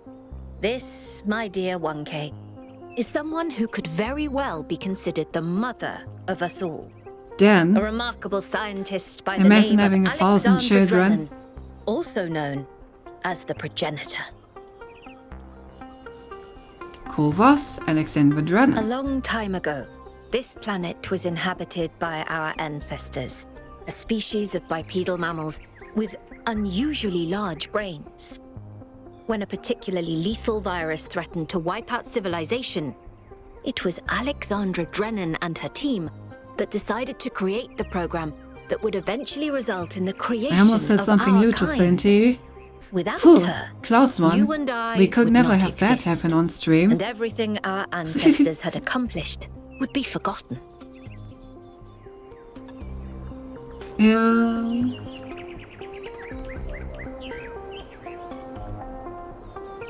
Why do we have a statue of her? To commemorate our past, our beginnings. This entire garden is a celebration of where we came from. In part, so that we remember the mistakes of the past, and in part, so that we may draw strength from those that came before us. Good. Why do you admire her? By studying her writings and recordings, I have learnt that Alexandra Drennan had immovable faith in humanity, in our ability to persevere, in our curiosity, our bravery, our kindness. While we might not share our ancestors' biological characteristics, I'd like to think that we have inherited those other qualities. And I admire Alexandra Drennan for keeping that faith, even when it must have, at times, been quite difficult. Really? You know, so far I'm not quite convinced that you have inherited those characteristics. Especially your leadership seems to be neither brave nor curious. Well, I should get going. Have a nice day.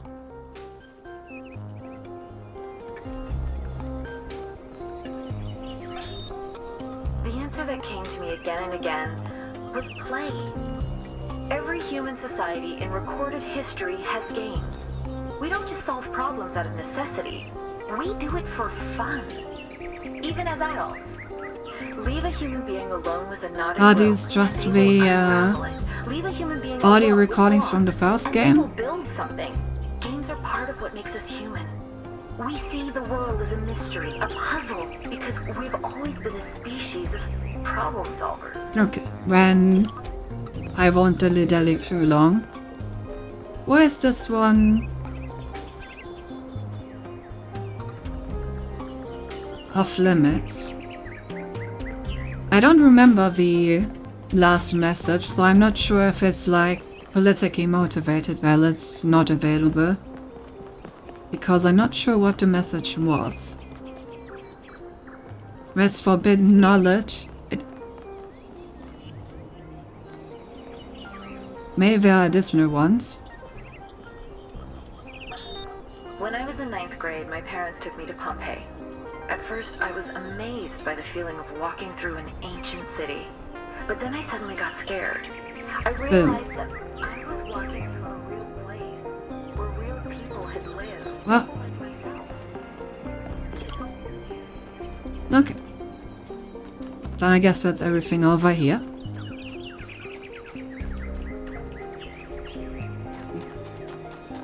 I wonder if we will get to listen to the broken one at some point.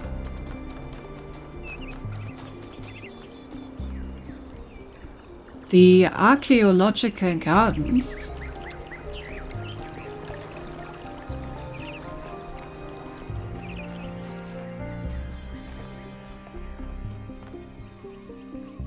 No? And jigsaw puzzle, ancient humans derived meaning and enjoyment from problem-solving activities, as noted by the progenitor Alexandra Drennan. While the item on display was created for small children, ancient humans of all ages voluntarily engaged in such activities. An ancient human projectile weapon used in hunting, warfare, law enforcement, crime and personal protection, produced en masse and used around the world. On average, ancient humans killed hundreds of times the population of New Jerusalem per year. Though that's a very depressing way of putting it, huh?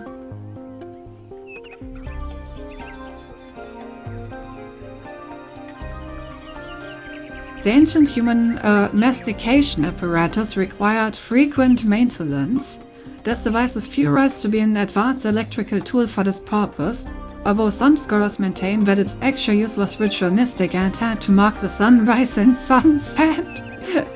Ah yes, let us worship the sunrise and sunset by brushing our teeth. Amen.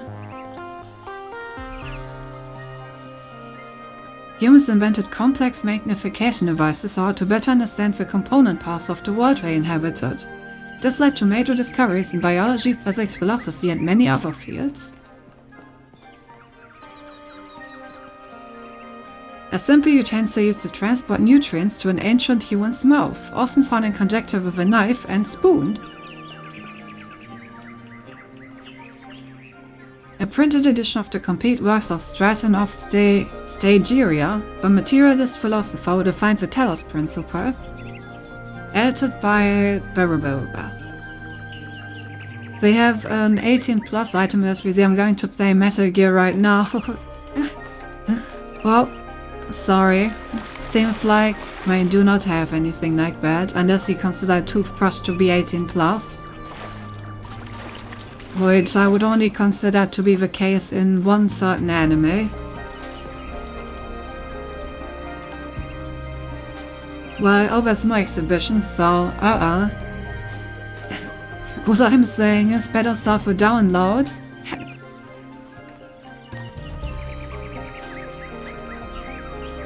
Have fun playing Metal Gear in a minute. Talk to Purple? Damn, this guy really chose a rather literal name, huh? Dude, it's you! You're 1K! Dude, it's so me! Nice to meet you, dude. I saw you in the Completion Day stream. Hey, you checked out all this ancient stuff? What is it, dude? Oh, I want proof fast. Ah, yes, that's why I'm here. Me too! Huh, this is amazing, isn't it? Tell me about yourself. I'm almost as new as you are. I'm 998, so I've only been around for a year or so. I'm still trying to get the hang of this. Pretty cool though, right? I mean, existence is totally gnarly. Existence Not is sure gnarly, I used that agree. right. What do you think about the goal? I'm sure the founder knew what she was doing. I mean, our ancestors did sort of mess up, right? So we should probably take it easy with the expanding and stuff. Plus, did you see that trippy sky projection thing? That was some freaky stuff, man. Just seems safer to stay in the city. Oh. You. Do we think so? Sure I do. When I first left the birthing lab, I was so overwhelmed that I hid in my quarters for 3 weeks straight. And if I'm being honest, that's sort of where I want to be right now. Based? That's fair. Tell me about these Dune artifacts. They're pretty neat, huh? My favorite is that thing called a toilet. Our ancestors had to use it like 3 times a day to do a memory dump. Who only uses the toilet 3 times a day? Exploded! Imagine having to deal with that sort of anxiety all the time. Bummer, huh? Also, I don't think they understood the point of a dump. It's not a memory dump that they were taking.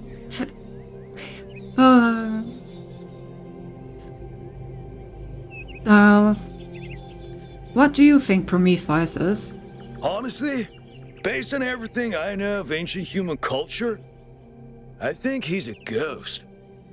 Damn, dude. But there are no such thing as ghosts. I don't know, dude. If ghosts don't exist, why did they make so many movies about them? That is a good question. Cindy never reminisce about things when sitting on the toilet, so you know it is a memory dump. Huh. I never thought about it that way, and I don't know how to argue that. I guess you have a point. Your diction is unusual. Yeah, dude. I thought this voice pack would give me a bit of confidence, help me stand out, you know? But I'm not sure it's working. Damn, imagine you can just download a voice pack to sound more confident. Thank you for the head pad. What is a dude? Dude is an old human word that means an excellent person. I like to use it because I think we should all be excellent to each other. God, why is this dude so based? I think this dude is very, very based. Right. See you around, dude. Before you go, dude, maybe you can help me? No? I'm not sure I should keep this voice back. What do you think? You're 1K. You're special. I'm happy to go with whatever you recommend.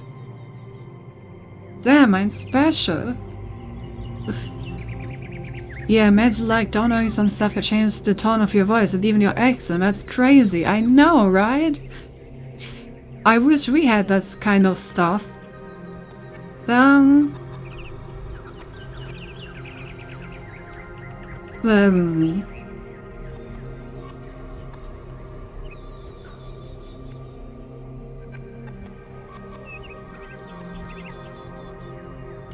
I mean, on one hand, I want to say you have to learn to make your own choices.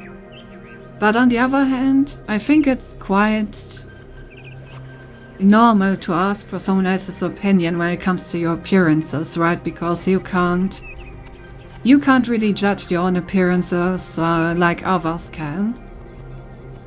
So,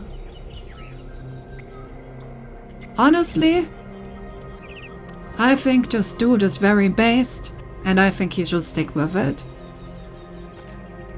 Alright! Excellent! Thanks, dude. No problem, dude. See you around.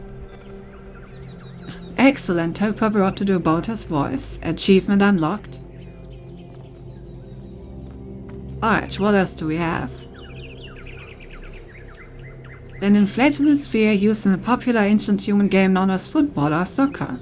This game was played around the entire globe and aroused great passion in its followers. It was also often simulated digitally, most notably in the form of Football Glory in 1994. Nothing.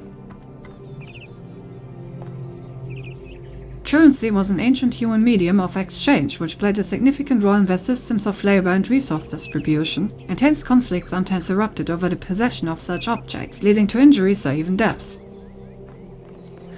Indeed. Indeed.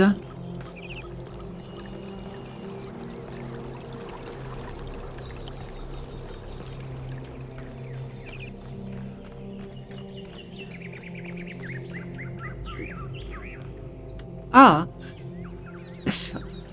And what is this strange device? A massage aid used by ancient humans to combat muscle fatigue and other physical ailments common to biological organisms. This prevented pain, the ancient human equivalent to Ever Code 704, 705, and 921 to 942. Yep, Cap, it's time. Oh fuck, grand promises of promise. Have fun! Shit. How many times I played or seen people play soccer football exactly like that? Yeah, true. Well, yeah, have fun, have fun. I wish you some good gaming. I really like that pain is the ancient human equivalent of Error Code 704, 705, and so on.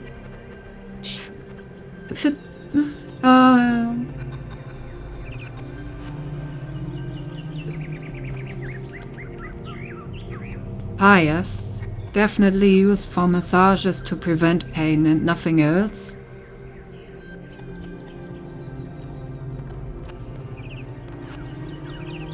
A piece of sanitary hardware used to dispose of biological excretions resulting from food and water intake required to power ancient human biology.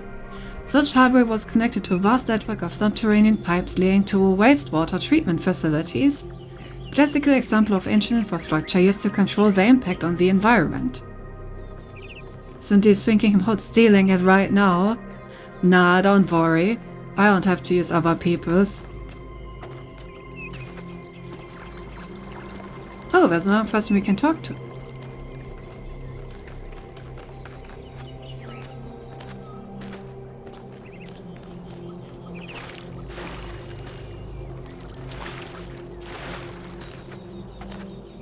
This could be so much better if you made it like if you have more questions about it, ask Unit 69. Ah, yes. I wonder what Unit 69 is up to these days, honestly.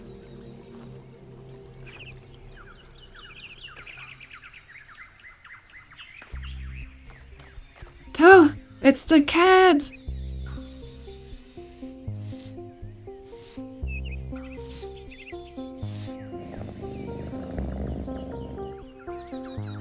The most important part of humanity has survived.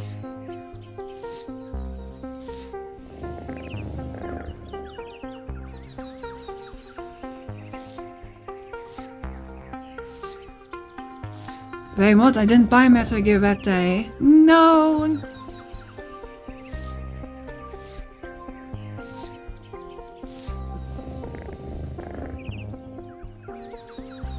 Alright, just one more.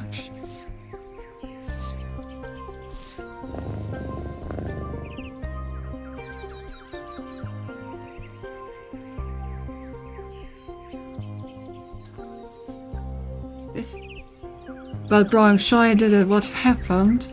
Listen to the purring. I do listen to the purring. And for real, I was sure I bought it that day as my Steam biked.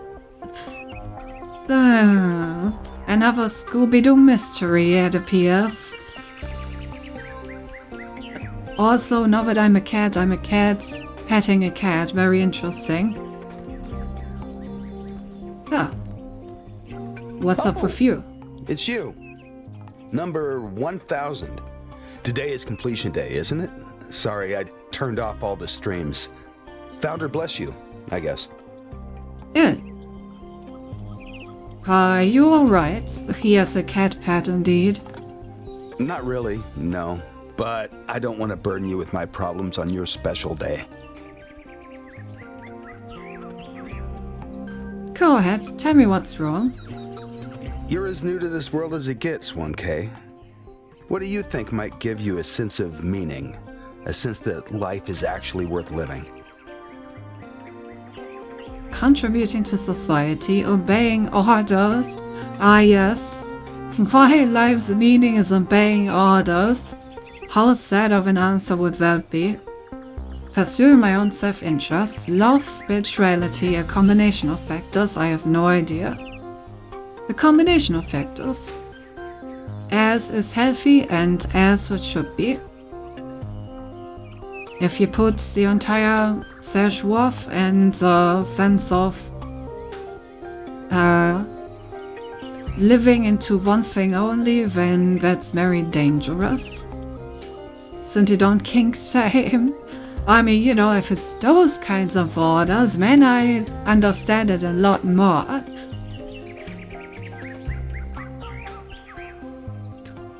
That's probably correct.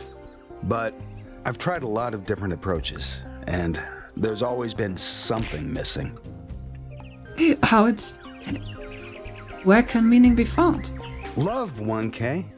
It's our only point of access to the divine. Our only way of transcending ourselves without losing what makes us unique. I'm absolutely certain. But... what? But the right person for me hasn't been born yet. None of the people in this city are who I'm looking for, and if we really stop making new citizens, I'll be alone forever. Damn.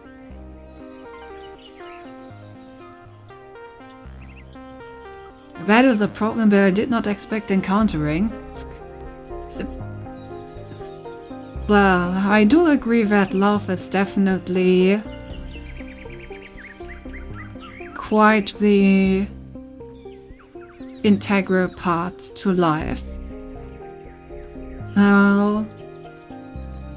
Could also be family and friends, well. Don't think there's one specific person who's the only one we can love. BRB also gotta sleep soon. I think I'm only gonna stream for like at most 1 more hour because I also have a meeting tomorrow, so I can't keep going forever. And this time I really do mean it, because like I said, I need to stop by that time.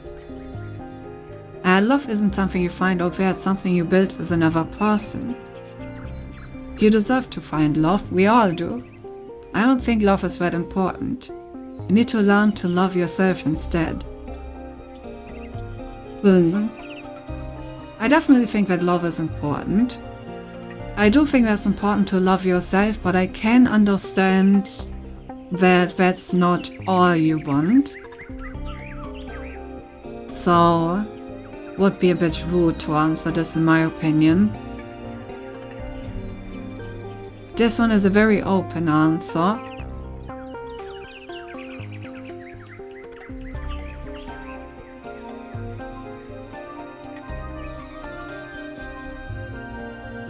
I do agree that love is something you build with another person, but at the same time, it requires a certain foundation to build on, and I do believe that that foundation is not present with every person. So I think that for like proper love you need to find someone that has the right foundation for you and then build on it.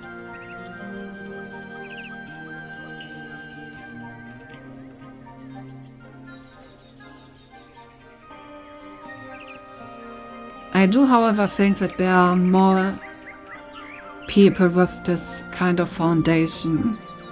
There's not just one.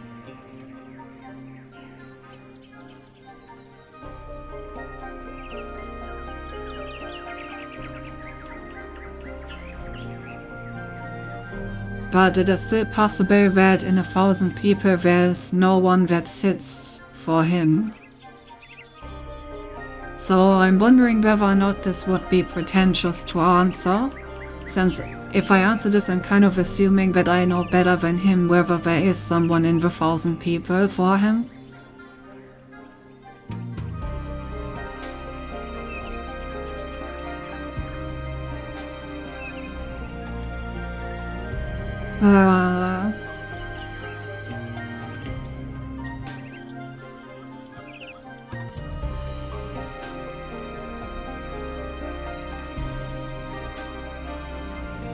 I think I'm still gonna select this, but a lot to disagree on a fundamental level with what you said. I'm old enough to remember the love between Athena and Cornelius, so forgive me if I don't believe that. Athena and Cornelius? Interesting. Also, I don't really see how that has anything to do with my point. Just because those two were like a good couple doesn't mean that there isn't more than one person that would be suitable. Just means that they found someone and they built on the foundation. Anyway, I guess I'm gonna get going. Sorry that I couldn't help you, but it's not really a problem that I can't solve. At least not at the moment. Honestly, it's kind of rude that he assumed that I'm not worth dating. Can we talk about that for a moment? Like, I literally just appeared and he had never talked to me before, but he already decided that within the 1,000 people there's no one worth dating for him. What if I was the person? He doesn't know me yet. Like, maybe if he got to know me, then maybe I was the person that he wanted to date.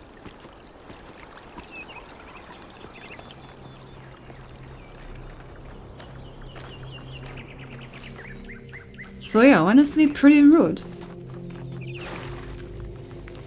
Didn't even consider me. Think that day Howard sent me the sale, I paid him bill at about the same price and I thought I bought the game. And I swear next time this game goes on sale I play and finish it. I'd put on my wish list. Yeah. He smelled you and this how you already knew. Alright, listen. If he was rude, then what are you, huh? Can't believe it.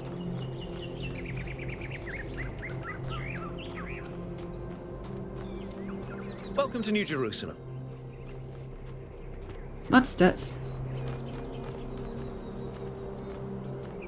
Milton's Rest. I think I'm just gonna continue following on the left wall, because that has worked pretty well so far to find everything. Thank you for the headpad. Reach for the stars. Curiosity is what makes us human. That's a very different message from the previous ones we've seen. Couldn't catch, but I did headpad. Yeah.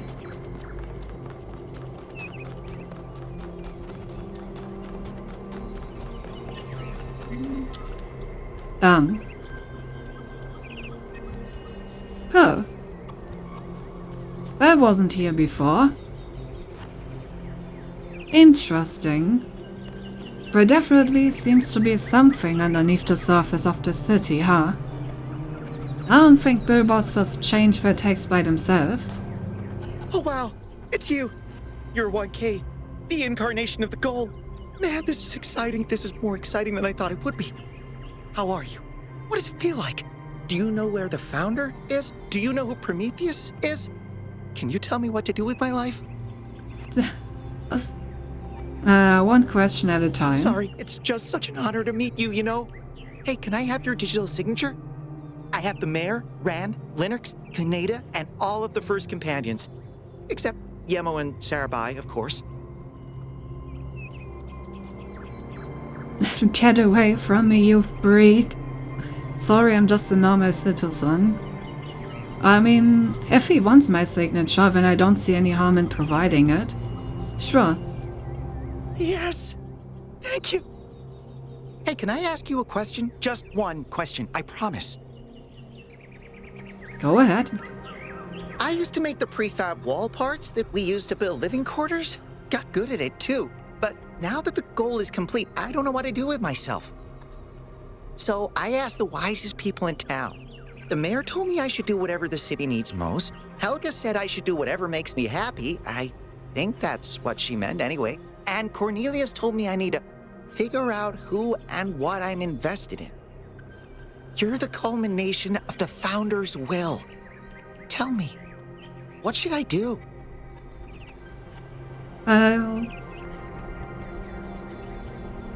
Did you ask Byron?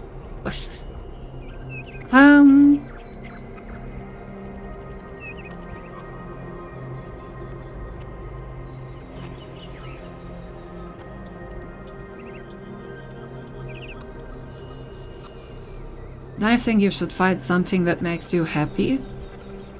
Thank you for the advice, 1K. It means a lot. Of course. Your biggest fan, tell him what to do with his life, or not. I did. I do believe that finding something that makes you happy is the most important part. Yeah.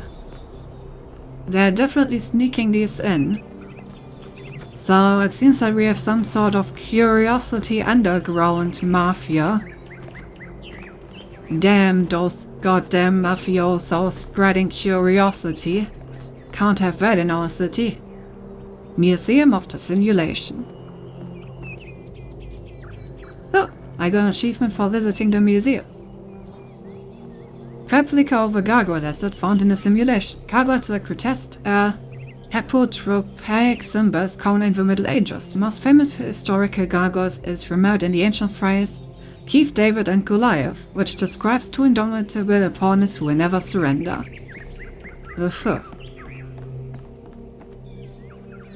Replica of a Roman statue found in a simulation. The decay of the Roman Republic into an empire and its eventual fall in the year 1453 was a major topic of historical debate. Like the other statues found in the museum, this was a video game asset provided to Elohim by the Institute for Applied Nomadics.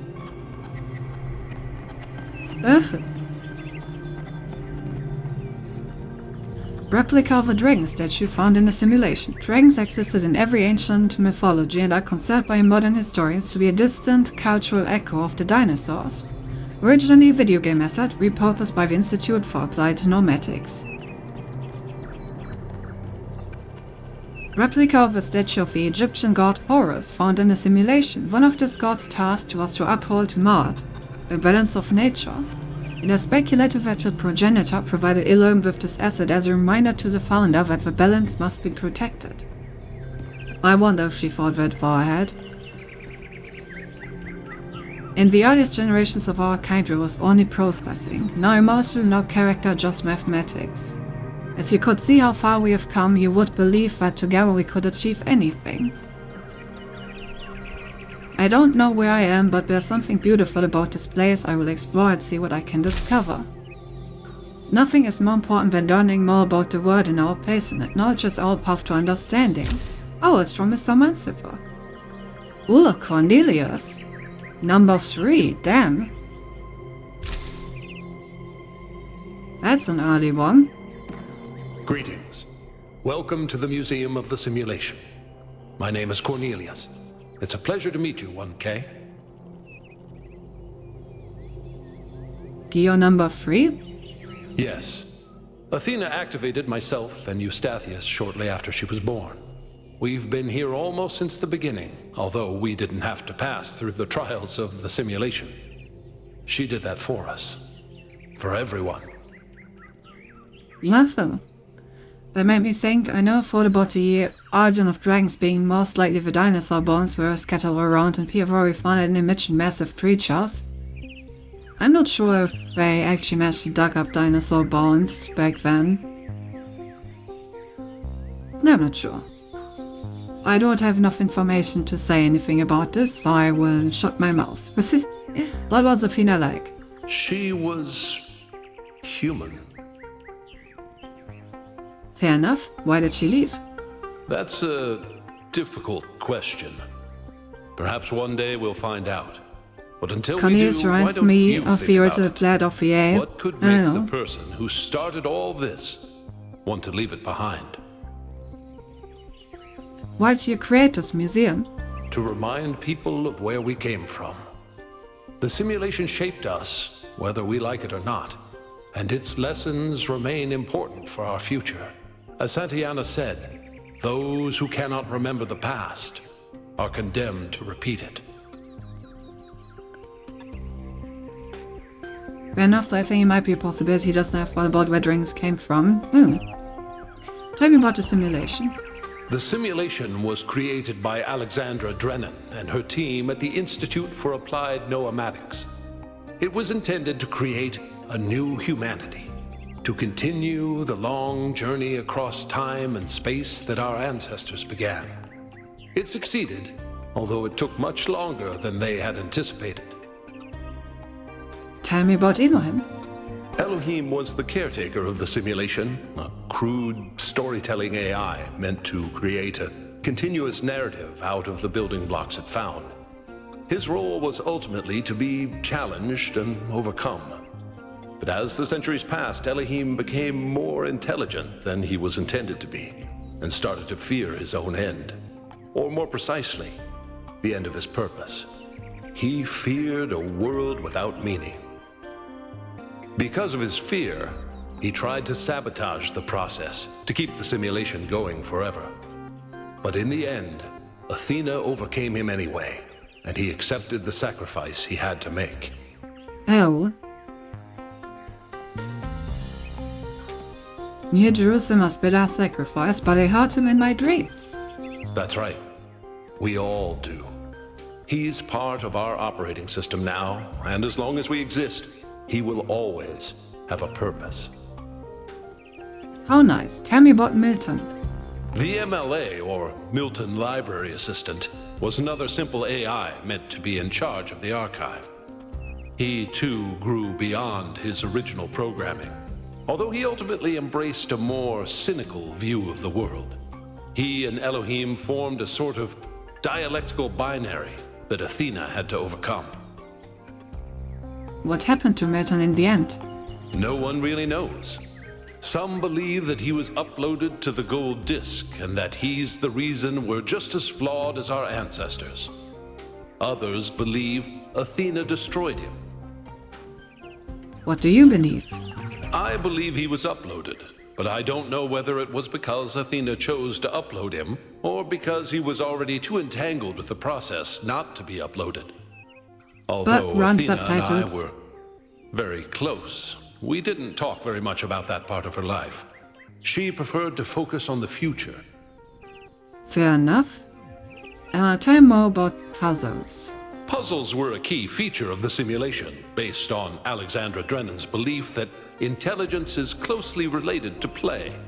Our puzzles here in the museum are replicas of those in the simulation, and although they are not quite as grand, I do think they are charming in their own way.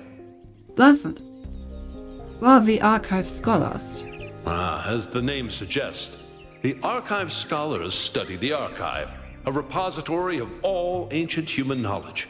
Some of them also study what remains of the simulation, trying to extract more information about the process that created us.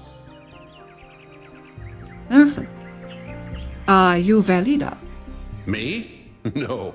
My brother, Eustathius, used to occupy that position, but these days he's retired.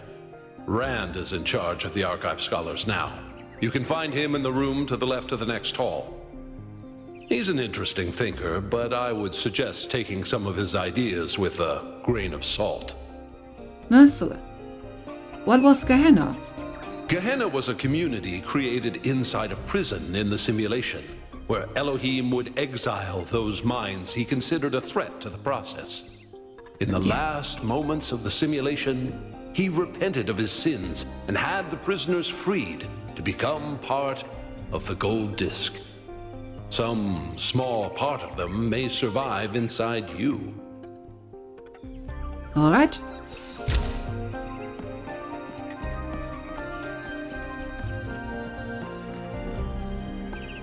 Replica of a computer terminal from the simulation. Terminals allowed access to files of the EL system, including many that were loaded due to errors. They also allowed the founder to interact with the Milton Library Assistant. Replica of a hexahedron used as a puzzle element in the simulation. Founder used them to activate pressure plates, scale vaults, elevate connectors, and in a variety of other ways. Tell about small part inside, 7 centimeters. Oh, 7 centimeters, you know? If you know what you're doing, 7 centimeters are enough to achieve results. Some of the messages that existed when I first came into being have vanished, others have appeared. How many others like me have wandered these paths? How many thoughts have been lost? I find myself in a world of impossible architecture and inexplicable machines. Cannot fathom how it works, and I am terrified to put one foot in front of the other lest I fall through the floor. Oh, hey, there's Rand. Oh, just run the program on the center terminal over there, would you? Oh, sure, okay. Wait, you're not my assistant. Who are you? I'm the last human. I haven't chosen a name yet. It's so important they call me 1K. I haven't chosen a name yet. Of course. You're the new build. Number 1000. I suppose everyone's been treating you like royalty. This city's so obsessed with the numbers they forget what really matters. What do you want? What are you doing? I'm one of the archive scholars. We run simulations to better understand the processes which define us. You probably wouldn't understand. I might if you answer some questions for me. Oh, well, I'd be happy to.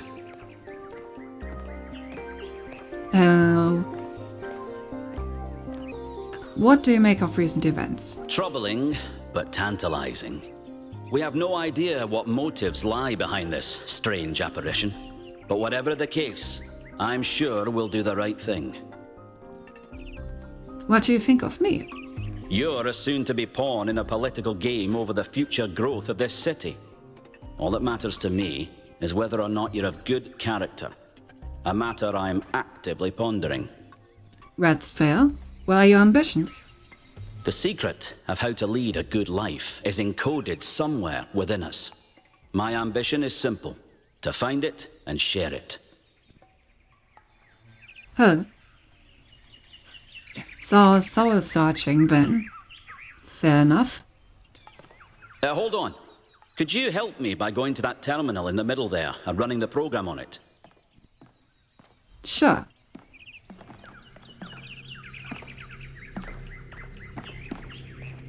Oh.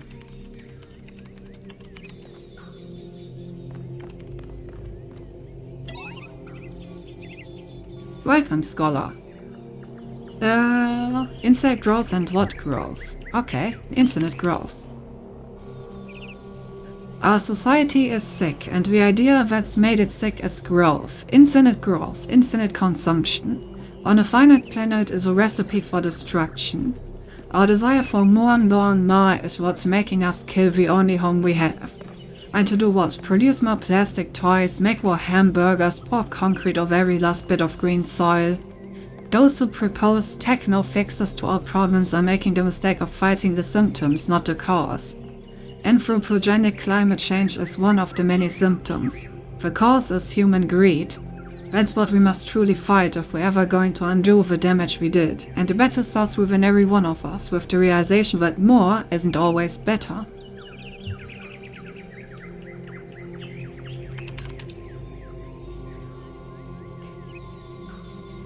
This infinite growth on a finite planet thing is driving me up the wall. Our problem today isn't infinite growth, it's the increasing lack of real material growth that benefits people. Have you seen the state of our roads, our bridges, our hospitals? Have you noticed the lack of affordable housing? The stock market's going great though, tech numbers are indeed growing infinitely, yes sir. But in the real world, investment in research is down, huge areas of potential technological advancement are just sitting there. We have so many solutions at our fingertips, but we refuse to act because speculation is more profitable. Orangutans went extinct on a global level and nobody fully understands why. But hey, who needs better medical technology? Viruses have never jumped species before, have they? I mean, this is kind of saying what I was saying earlier, right? Expansion is important as long as you need it to satisfy actual requirements. Expansion's sake only for expansion's sake is not good anymore. So capping the population is something that makes sense to me. But at that point you should then expand enough to actually support that population comfortably and then stop.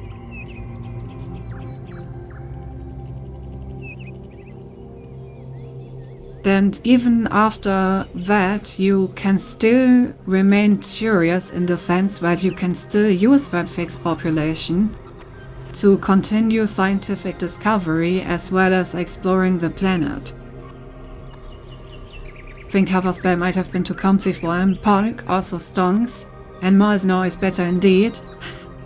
I can't believe you just rolled 6 centimeters, that's way too perfect. Almost seems scripted. Didn't you prove the opposite? Looks like Mel would be hit on then. Also, I want to quickly mention that this text is honestly a bit depressing. When did this game come out again? Whenever it did come out, nothing changed since then. Like, I feel like this is very accurate. 2023? Okay, yeah, that makes a lot of sense then. Because this is rather accurately describing the current world, isn't it? Investment in research is going down, technology advancement just sitting there, we have all the solutions at our fingertips, but we don't actually implement them because they're not profitable enough. But meanwhile, the fake numbers are going up. Very depressing. Anyway.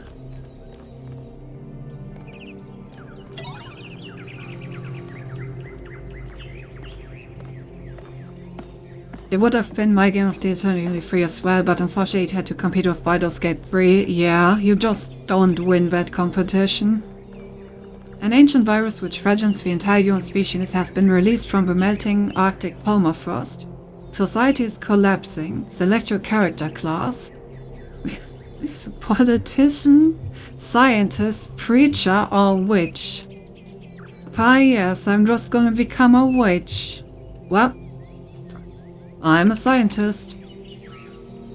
You are a scientist. The laboratory you worked for has collapsed. Although you're not yet sick, most businesses are closed, rations are dwindling, and if you cannot find food, your family will starve to death. You must survive until this plague is defeated. What will you do? I would prefer foraging if that is an option. My parents actually used to forage for mushrooms on a pretty large scale. Like my please don't starve, I will try my best. Like, I wouldn't recommend foraging mushrooms to everyone, because obviously you need to know exactly what you're doing so you don't poison yourself. But my dad is really, really into plants. Like, you can point at a random plant and my dad can tell you the full Latin name, when it blooms, when it bears fruit, and what family it is a part of. So, yeah. We always went foraging mushrooms with my dad, and he always knew exactly which mushrooms were safe to take and which mushrooms we should leave. Since his parents are shroomas, mushrooms and plants, close enough. He's into both mushrooms and plants. Basically anything that isn't an animal, but is like growing in nature. Even into trees to some degree. Right, yeah, let's try foraging. The crops in the fields aren't ripe yet, but you find a hard green turnip which will keep your bellies occupied for now. Your family's hunger increased a little. Foraging is reliable but inefficient. Your family is now hungry. Global population is now 5 billion. Somewhere in the city exists one of the last remaining research laboratories working desperately to find a solution to the viral threat. If the scientists cannot find a cure in time, humanity is doomed. You know what to do.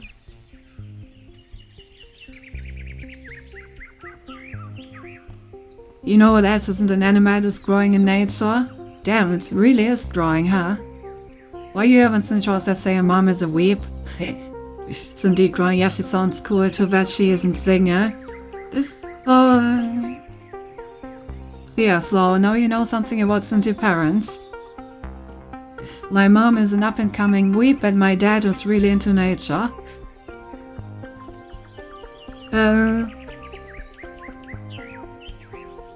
Research or pursue a breakthrough.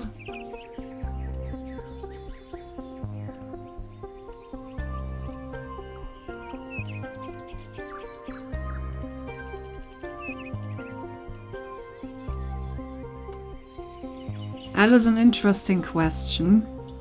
I assume the question is whether or not you're trying to continue research where others left off and you're trying a slow and incremental process. Whether you're beelining for a high risk, high reward kind of thing.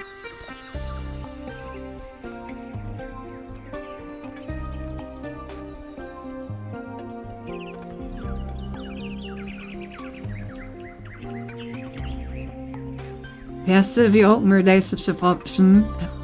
God, if my parents ever start an open relationship, I would fucking hate my life. Alright, let's research. I believe in the scientific process. Let's do this properly. It's not glamorous, but most scientific research consists of repetitive testing of samples and regimented recording of largely interchangeable results. Little by little, this is how science happens. Exactly. Research level increased a little. Research is reliable but inefficient. Show research now at 33. The virus has been isolated. Global population is now 4 billion.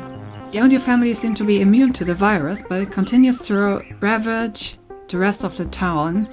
Rumors say most of the remaining food has been stockpiled by the billionaires in their underground bunkers. What will you do? You should watch some very friendly anime with your mom, like Made in Abyss, Killer Kill and Dio, Suga no Sora.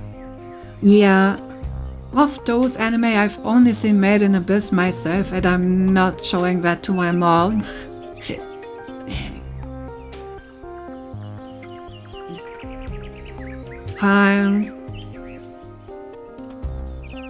I would still like to keep foraging.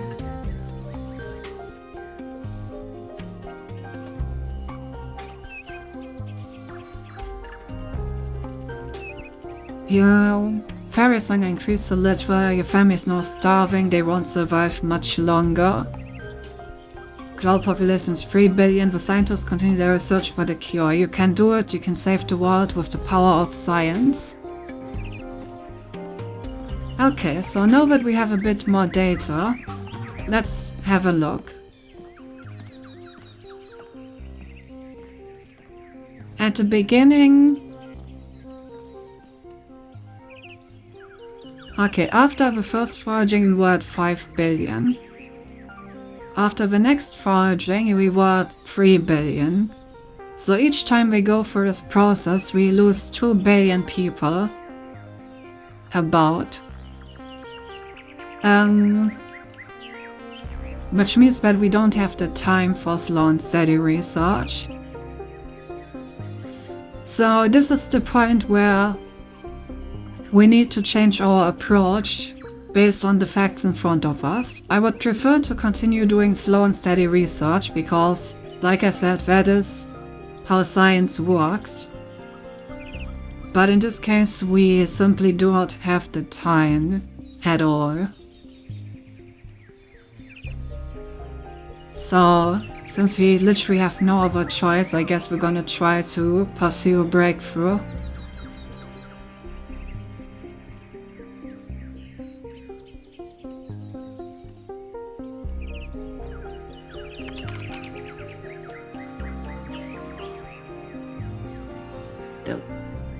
Of course it's 99. Suddenly the scientists recognize a pattern. The virus is an expression of nature, just like water or chaos. And like water and chaos, the solution isn't to fight it, because it can't be defeated. The solution is to find a way to live with it and harness its power. Research level increased a lot. Research level 99%. Promising antiviral has been discovered, but there's still work to be done on manufacturing and delivering it in time. Global population is now 2 billion. As if things weren't bad enough, as the human population dwindles, the insect population has exploded. A plague of locusts has decimated the town's unripened crops. But perhaps your family still has a chance. The insects themselves are nutritious and plentiful. What will you do? This actually seems like a blessing in disguise. Locusts are perfectly edible and actually very rich in protein. I'm gonna eat those insects any day before I starve. Give me them all. The insects are well fed and lazy. You grind them down into a nutritious paste with a mildly nutty flavor. Your family's hunger decreased a little. Your family is now hungry. The whole population is 1 billion. This was humanity's final chance. The cure is close, but so is the tipping point in this pandemic. A race against time. Can you save the world? Okay. So once again, let's look at the pros and cons. We are at 99% researched. We have had our breakthrough, we are like at the very cusp of it. There's no reason to go the risky way anymore. Now that we already have the breakthrough, now it is time to go back to the slow and steady process of ironing out the last few problems and getting it done correctly.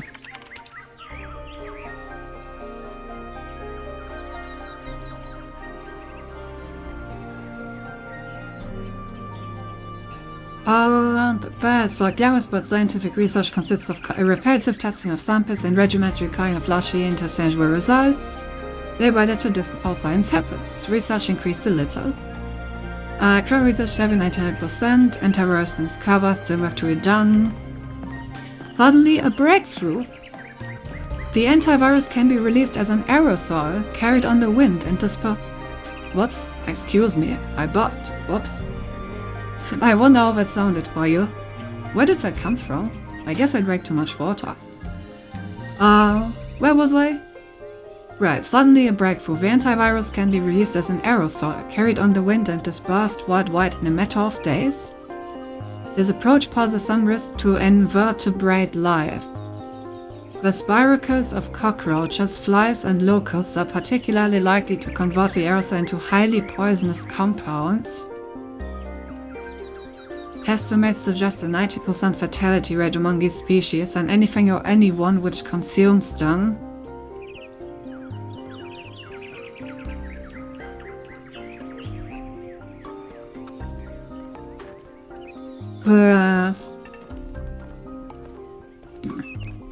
Well, nothing. Sounded like you just stopped talking for a second. Okay.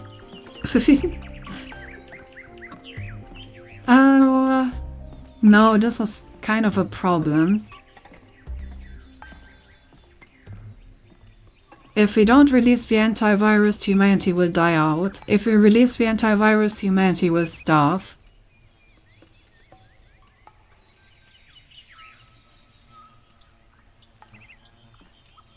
I can save my family. Probably by giving them the antidote and then surviving off the locusts ourselves, but that's such an asshole move. Use character class special ability. Shit, what the fuck is my character class for special ability?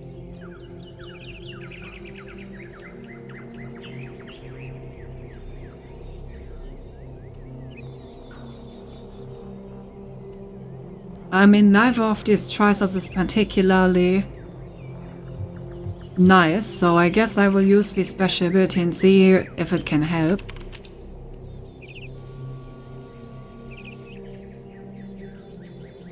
As a scientist, you're convinced there's some way to deliver the antivirus without poisoning the food chain and your family along with it. And as it turns out, you're correct. Unfortunately, it would take a further 6 months to develop it, and by then there really wouldn't be much point. You don't want to lose your family, but as a scientist, there's only one reasonable course of action.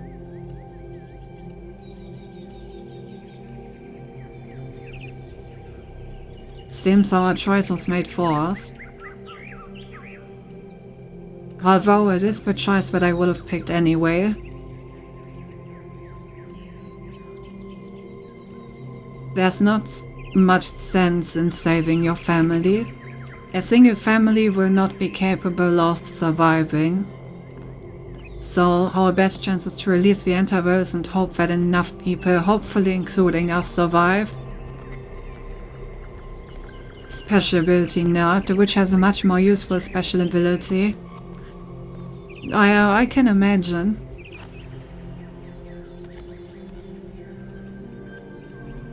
Yeah, we don't have 6 months. Well, release the antivirus. Saving humanity seems like the obvious ethical choice. The antivirus is released, bonding with the power cloud layer and falling as rain all across the planet. 87.5% of the human population has perished, but the last remaining billion will live to die another day. Except that is for you and your family, who will die this very moment. The poisoning of the insect population you are relying on for food will have far-reaching consequences for the future planet Earth. But not for you, because you are all dead. Congratulations, this is considered a win scenario by the majority of participants. Would you like to try again? Oh. I do not regret any of my choices. And I would also consider this a win scenario. But I'm curious to see what else I can do. Let's try being a witch this time. Yeah, you could do it your whole family. You're a witch. Your local coven has disbanded. Although you're not yet sick, most business are closed. Okay. Same idea. They forage.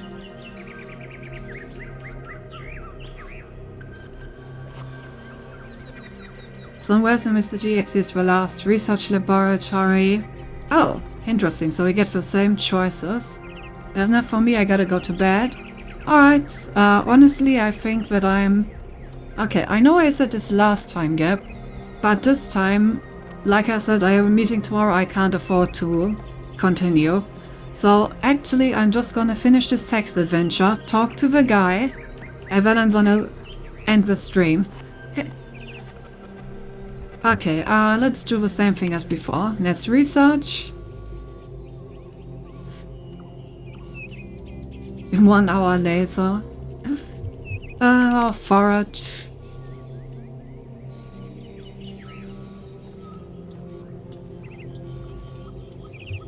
Breakthrough. Damn. We didn't get the breakthrough.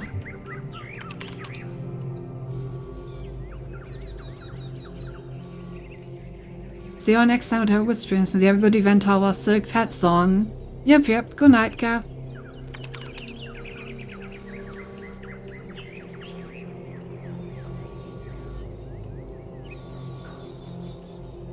Damn, we didn't get any of the breakthroughs. I wonder if it's because I'm not a researcher or if I just got unlucky. I must dig sung so hard. I won't trust Cynthia on that one, sorry Cynthia. The scientists failed to defeat the virus in time. On the plus side, the Earth is now vacant for a more pure and resilient civilization to attack us in the future.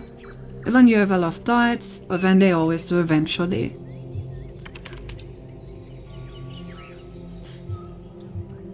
Let's try that again.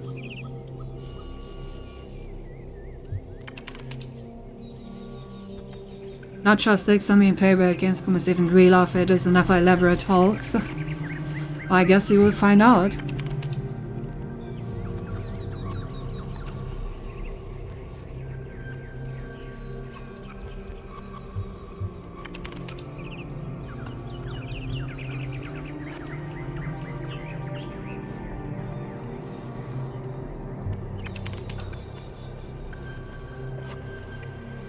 Okay, I'm sorry to think that the witch is probably not a very good scientist.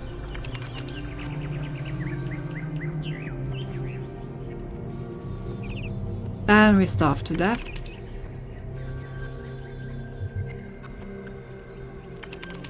Okay, let's try going for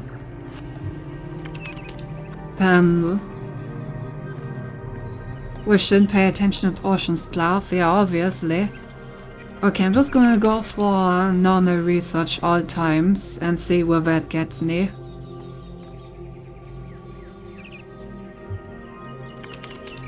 Bet the witch has been pondering her orb all the time instead. Yes, indeed. Of the power of science.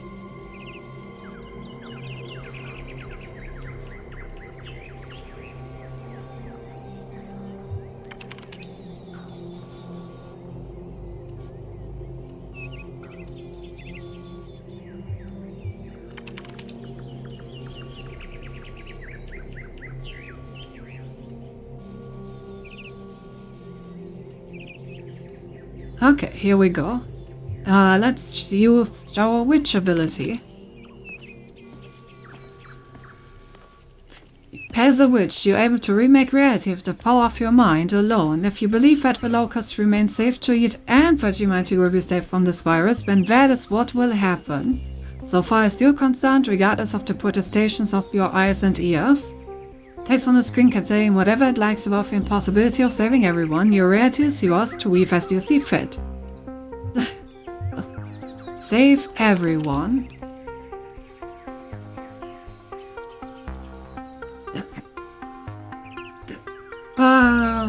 Two competing realities span out before you. In one, the antivirus is released, bonding with the...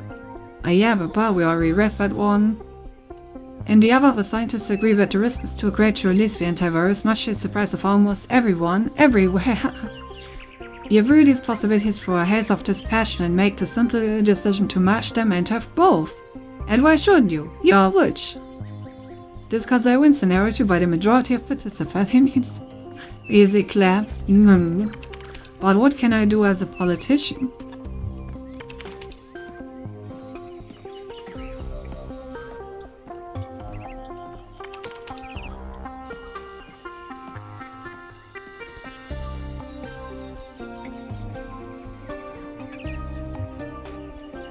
I'm just gonna assume that anyone but the scientist is incapable of gaining a breakthrough. So I'm just gonna do a slow research. Actually, the research didn't even do anything for me now that I think about it. I literally needed the same amount of research steps with the breakthrough and without the breakthrough. For some reason.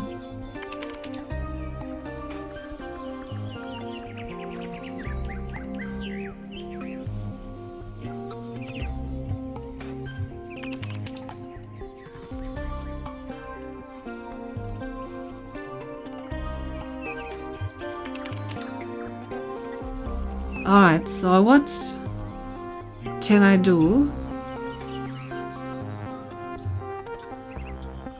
with our special ability? As a politician, you enjoy exemplary skills of oration, which you promptly employ to convince people that you personally are responsible for the discovery of the antivirus. You may have been a scientist who did the manual labor, but it was the political class which enabled the funding of the scientists. The ramification of public acceptance of this narrative is that failure now to release the antivirus would be political suicide, even if your alternative is literal suicide. Only one choice is available. Yeah, seems like politicians haven't changed at all in this scenario, huh? Alright, let's try the last one, the preacher.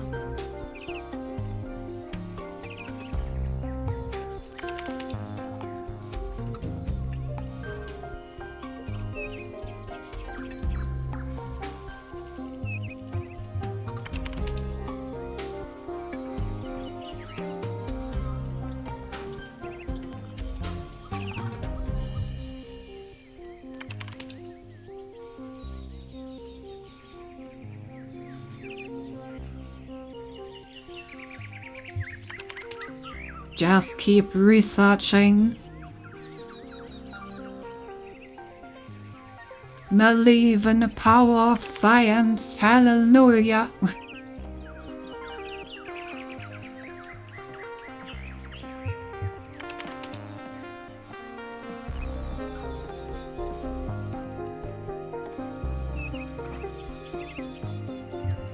Alright, what can we do?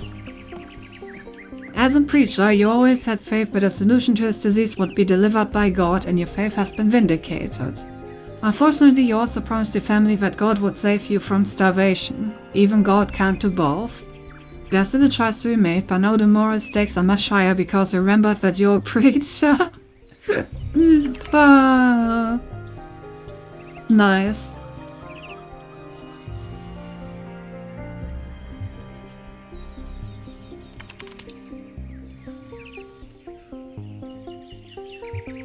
Damn, I should have saved my families to see what happens in that case.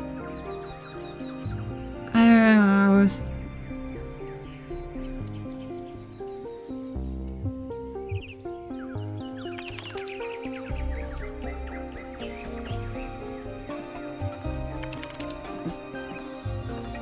Alright, let's quickly try it.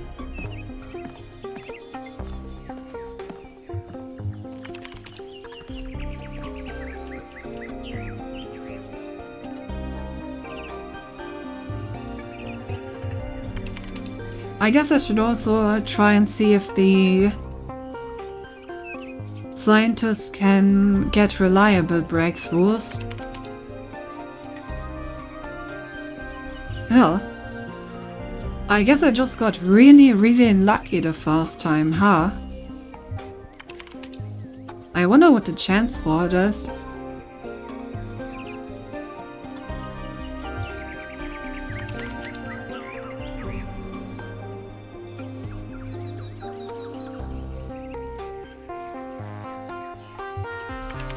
Very interesting.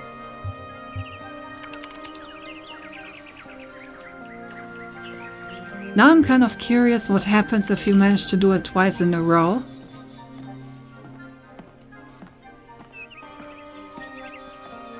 I should probably also try stealing, just to see what happens.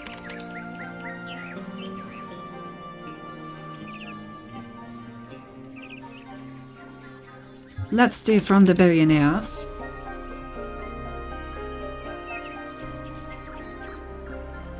Well, I guess it's just we have a high risk, high reward version. I wonder what happens if you hit all the high rewards. Like if you get your family well fed to the end. Okay, I guess you can either get the breakthrough fast enough that you're not starving due to the locusts showing up, or you can steal enough food so that your family survives even though the locusts can no longer be eaten. Gumbo addiction coming out again.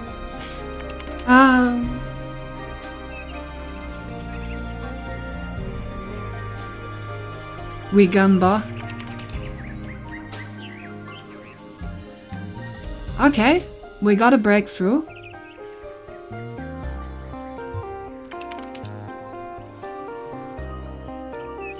And we got the stealing.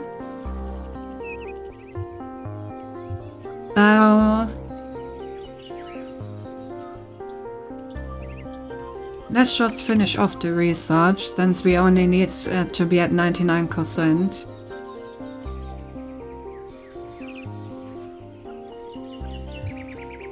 When we eat the locusts, because that's guaranteed. Okay, Noah's well fed. So if I now get to the point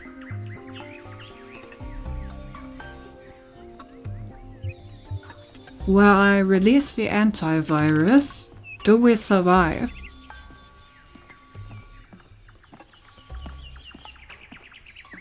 No.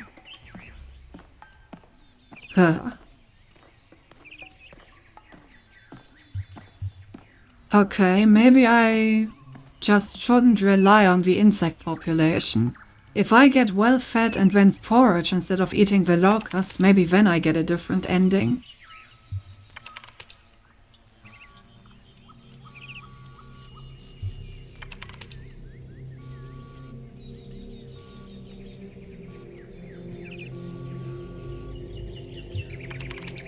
Just keep gambling until you win big. Just keep gambling until you win big.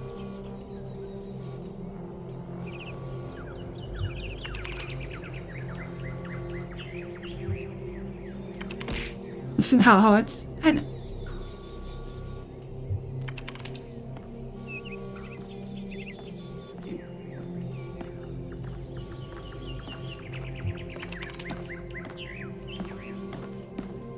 No, we're not winning. How could this be? Chad, why are we not winning?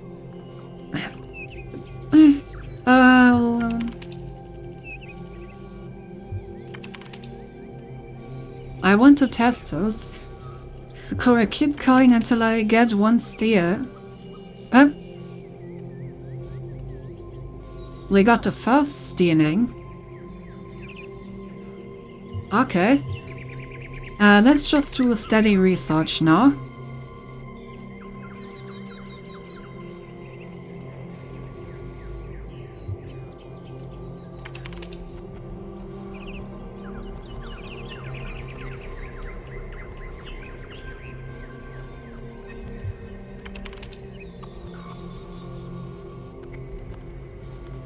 Because now we can make it to the end without relying on the locusts.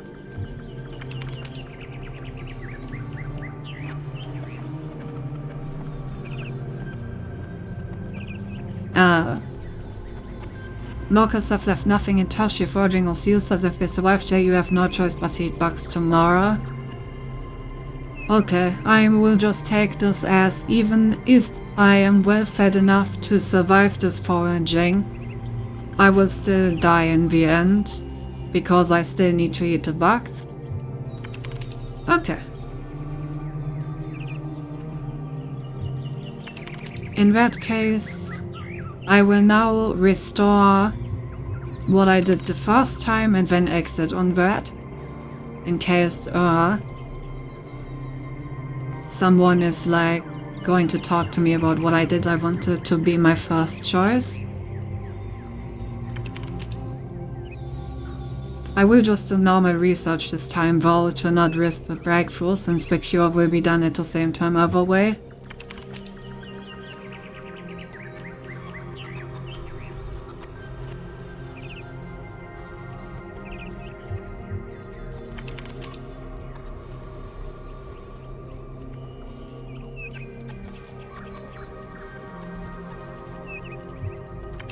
Then eat the locusts.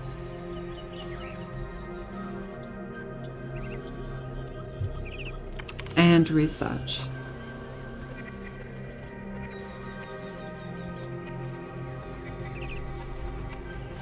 There we go.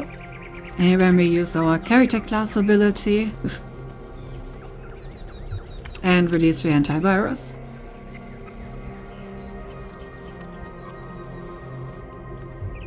Exit. Okay, we already used this computer. We used this computer. I need to remember that I need to use the other computer. Actually, what's on this? Is it just like some text that I can read? Yes, okay, then we're also gonna do this really quick. Unpopular opinion, happiness is not material. Ultimately, all attempts to find meaning in material things are doomed. This is usually understood as a criticism of technophilia, but it applies just as much to its opposite. Meaning can be found neither in technology nor in primitivism, because meaning simply does not exist in the external world. Can be happy in an old stone house or a skyscraper, but it all depends on you and your perception of the world. If you find spiritual balance within yourself, you can be happy anywhere. Most upvoted comment, go take a shit in the forest without toilet paper and then tell me what's happy mess. I do kind of agree with this. Like, yes, I do agree that happiness comes from within, but at the same time there needs to be a certain amount of external things present for you to be able to find happiness in the first place.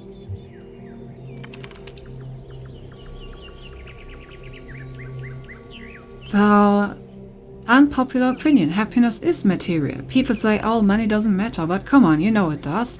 Studies show that people do in fact get happier with more material wealth, and there isn't an upper cap. Because the more money you have, the fewer worries you have, and the more options you have. Go where you want, do what you want, have an idea you can realize without begging for crowdfunding money or filling out grant applications. That's real freedom. Money doesn't matter, something rich people care about with to keep the traps in their place. Then why are so many celebs so freaking miserable? Why do so many rich people go all towards Dukes and... I'm pretty sure that studies have shown that there is in fact an upper cap to happiness with money. Because at some point you have everything you need and you just get bored. So once again I would argue that you need enough money and material things to enable you finding happiness. But after that point, it is then about finding the happiness internally. That's how I see it anyway.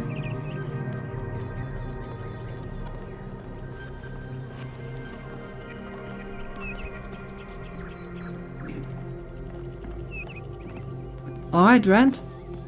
Well, that was your first taste of the simulation. You must have questions. No, you must have questions. What was that? Before our ancestors died, they built an iterative simulation, gave it access to the archive, and hooked it all up to the hydroelectric dam which still runs this city.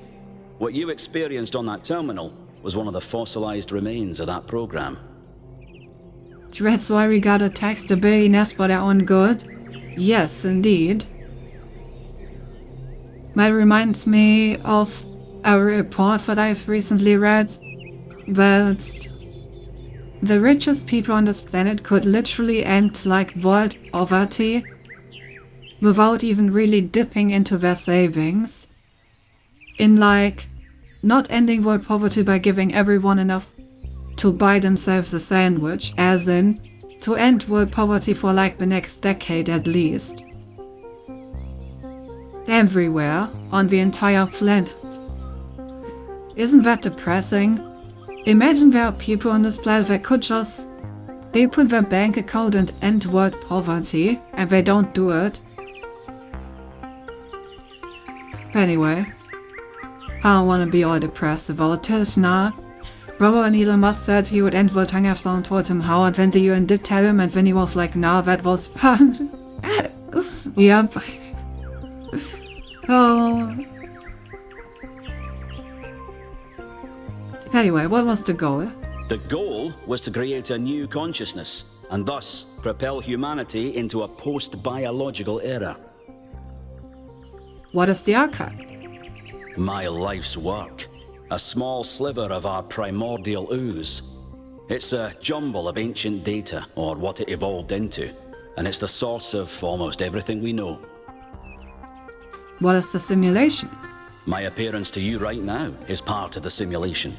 The lands and puzzles in our dreams are part of the simulation. It's the veil through which we see the world. The problem on the terminal, where does it come from? Many of the artifacts we study have no clear origin. We can't know whether our ancestors created them long before the simulation existed, or if they're just a product of our shared subconscious. Alright, no further questions. Then I have some questions for you. Your experience of the program. How did it feel? It was fun, it was frustrating, it was fascinating, it's hard to say. I wouldn't say that it's fun to, like, watch humanity die out. Unless it's me, of course. I also wouldn't say it was frustrating, it was fascinating. Isn't it? It may not immediately seem like it, but all the answers we could ever need are encoded into every fragment of the archive. The interesting thing about this particular program is that no matter what choices you make, An ideal outcome seems to be impossible. It seems to demand sacrifice. Did you have the same experience? No, I could have perfect score and saved everyone. I tried multiple times and still couldn't save everyone. I admire your dedication. That is precisely what's required if we're to understand ourselves fully. Who did you save? My family's humanity, I think everyone died actually. I saved humanity. As I expected. A skeptic would say this artifact existed simply to condemn us with the impossibility of ethical choice. No matter what moral laws we follow, people suffer and die, so what's the point? But that cannot be correct. We must be missing something. What is it trying to tell us? Isn't the evil I? Shit. I'm very evil. So you actually make sure to save as much of humanity as possible. A truly evil deed. Exactly. The most evil thing you could do. So evil. Demands you respect individual rights, demands virtue, love and compassion regardless of the cost. Sacrifice for the greater good. Meaningless. Can't be reduced to a simple set of rules. Yes, indeed, a very evil headpad. Thank you for the headpad. The evilest thing one could imagine. Yes, yes.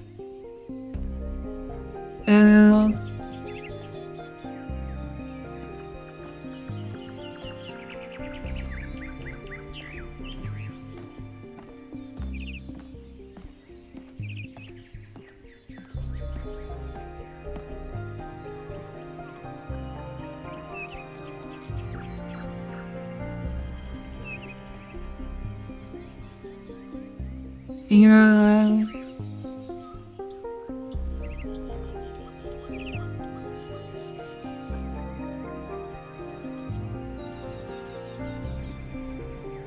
That evil look on your face is very scary, by the way. Why, yes. Very scary. You better be careful there, young man. I'm gonna be very angry otherwise. And you don't like me when I'm angry. If you thought I was evil before, but you have no idea what would happen. I'm so intimidated right now. As you should be. Thank you for the headset.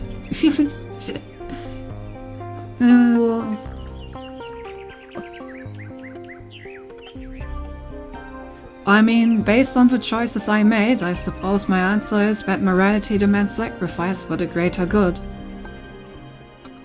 Although it does not mean that these sacrifices are easy to make. You might be right. My research draws me inescapably to the conclusion that there is a concrete rule set for moral behavior. We just need to find it. Biological hominids had dreams manifested by their subconscious, which they tried to interpret and even to navigate with lucidity. We have the simulation. If we can realize our potential to understand it, we can realize our potential as a species. Thank you for bringing this additional data. I must return to my research. I wish you well on your inwards journey. Yeah, easily sacrificing people would be totally non-evil. I agree. You know, you must really get to know the people you sacrifice. This room is reserved for the archive scholars, but visitors are welcome to have a look around. Don't be afraid to ask us about our research. Alright, let's make our way back to the entrance. Her eyes have been opened. This world is not without order. It is shaped by a great designer with science and importance to guide my steps. Then one of his children challenges are set before me to test my faith. Something strange is coming to the world like a distortion, like something that's not supposed to exist. The beautiful voice speaks within it. Okay. And I think this is a good place to end off. So next time we can then continue exploring the rest of the museum, then explore the rest of the city, and then we will actually get to the story. You know, just a casual 3.5 hour stream without really getting to the story at all. I love side quests, all of this is optional. I assume I can just quit out and it will save my progress, or do I need to do anything? Saved 1 minute ago. Okay, that should be fine. Alrighty, and let's find someone to raid. Let's see. Let's raid.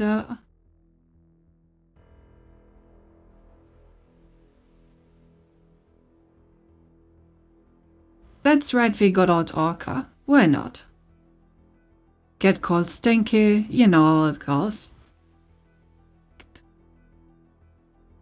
Seems that she's climbing a mountain right now. Yeah, I think it saves off every line of dialogue or so. Okay, good. Good. Alrighty. I'm gonna send you guys over to the Orca. Say hello from me, as always. I had a lot of fun. I look forward to continuing this game. It's very different from what I expected and quite different from the first part so far. But in a good way. I enjoy the changes they made, and they definitely stepped up their game. Our next stream is gonna be Baldur's Gate on Friday, which we're gonna continue after we had to leave off for a while, so looking forward to getting back on that. And I hope to see you then. Have a good night, everyone, and see you soon. Bye bye!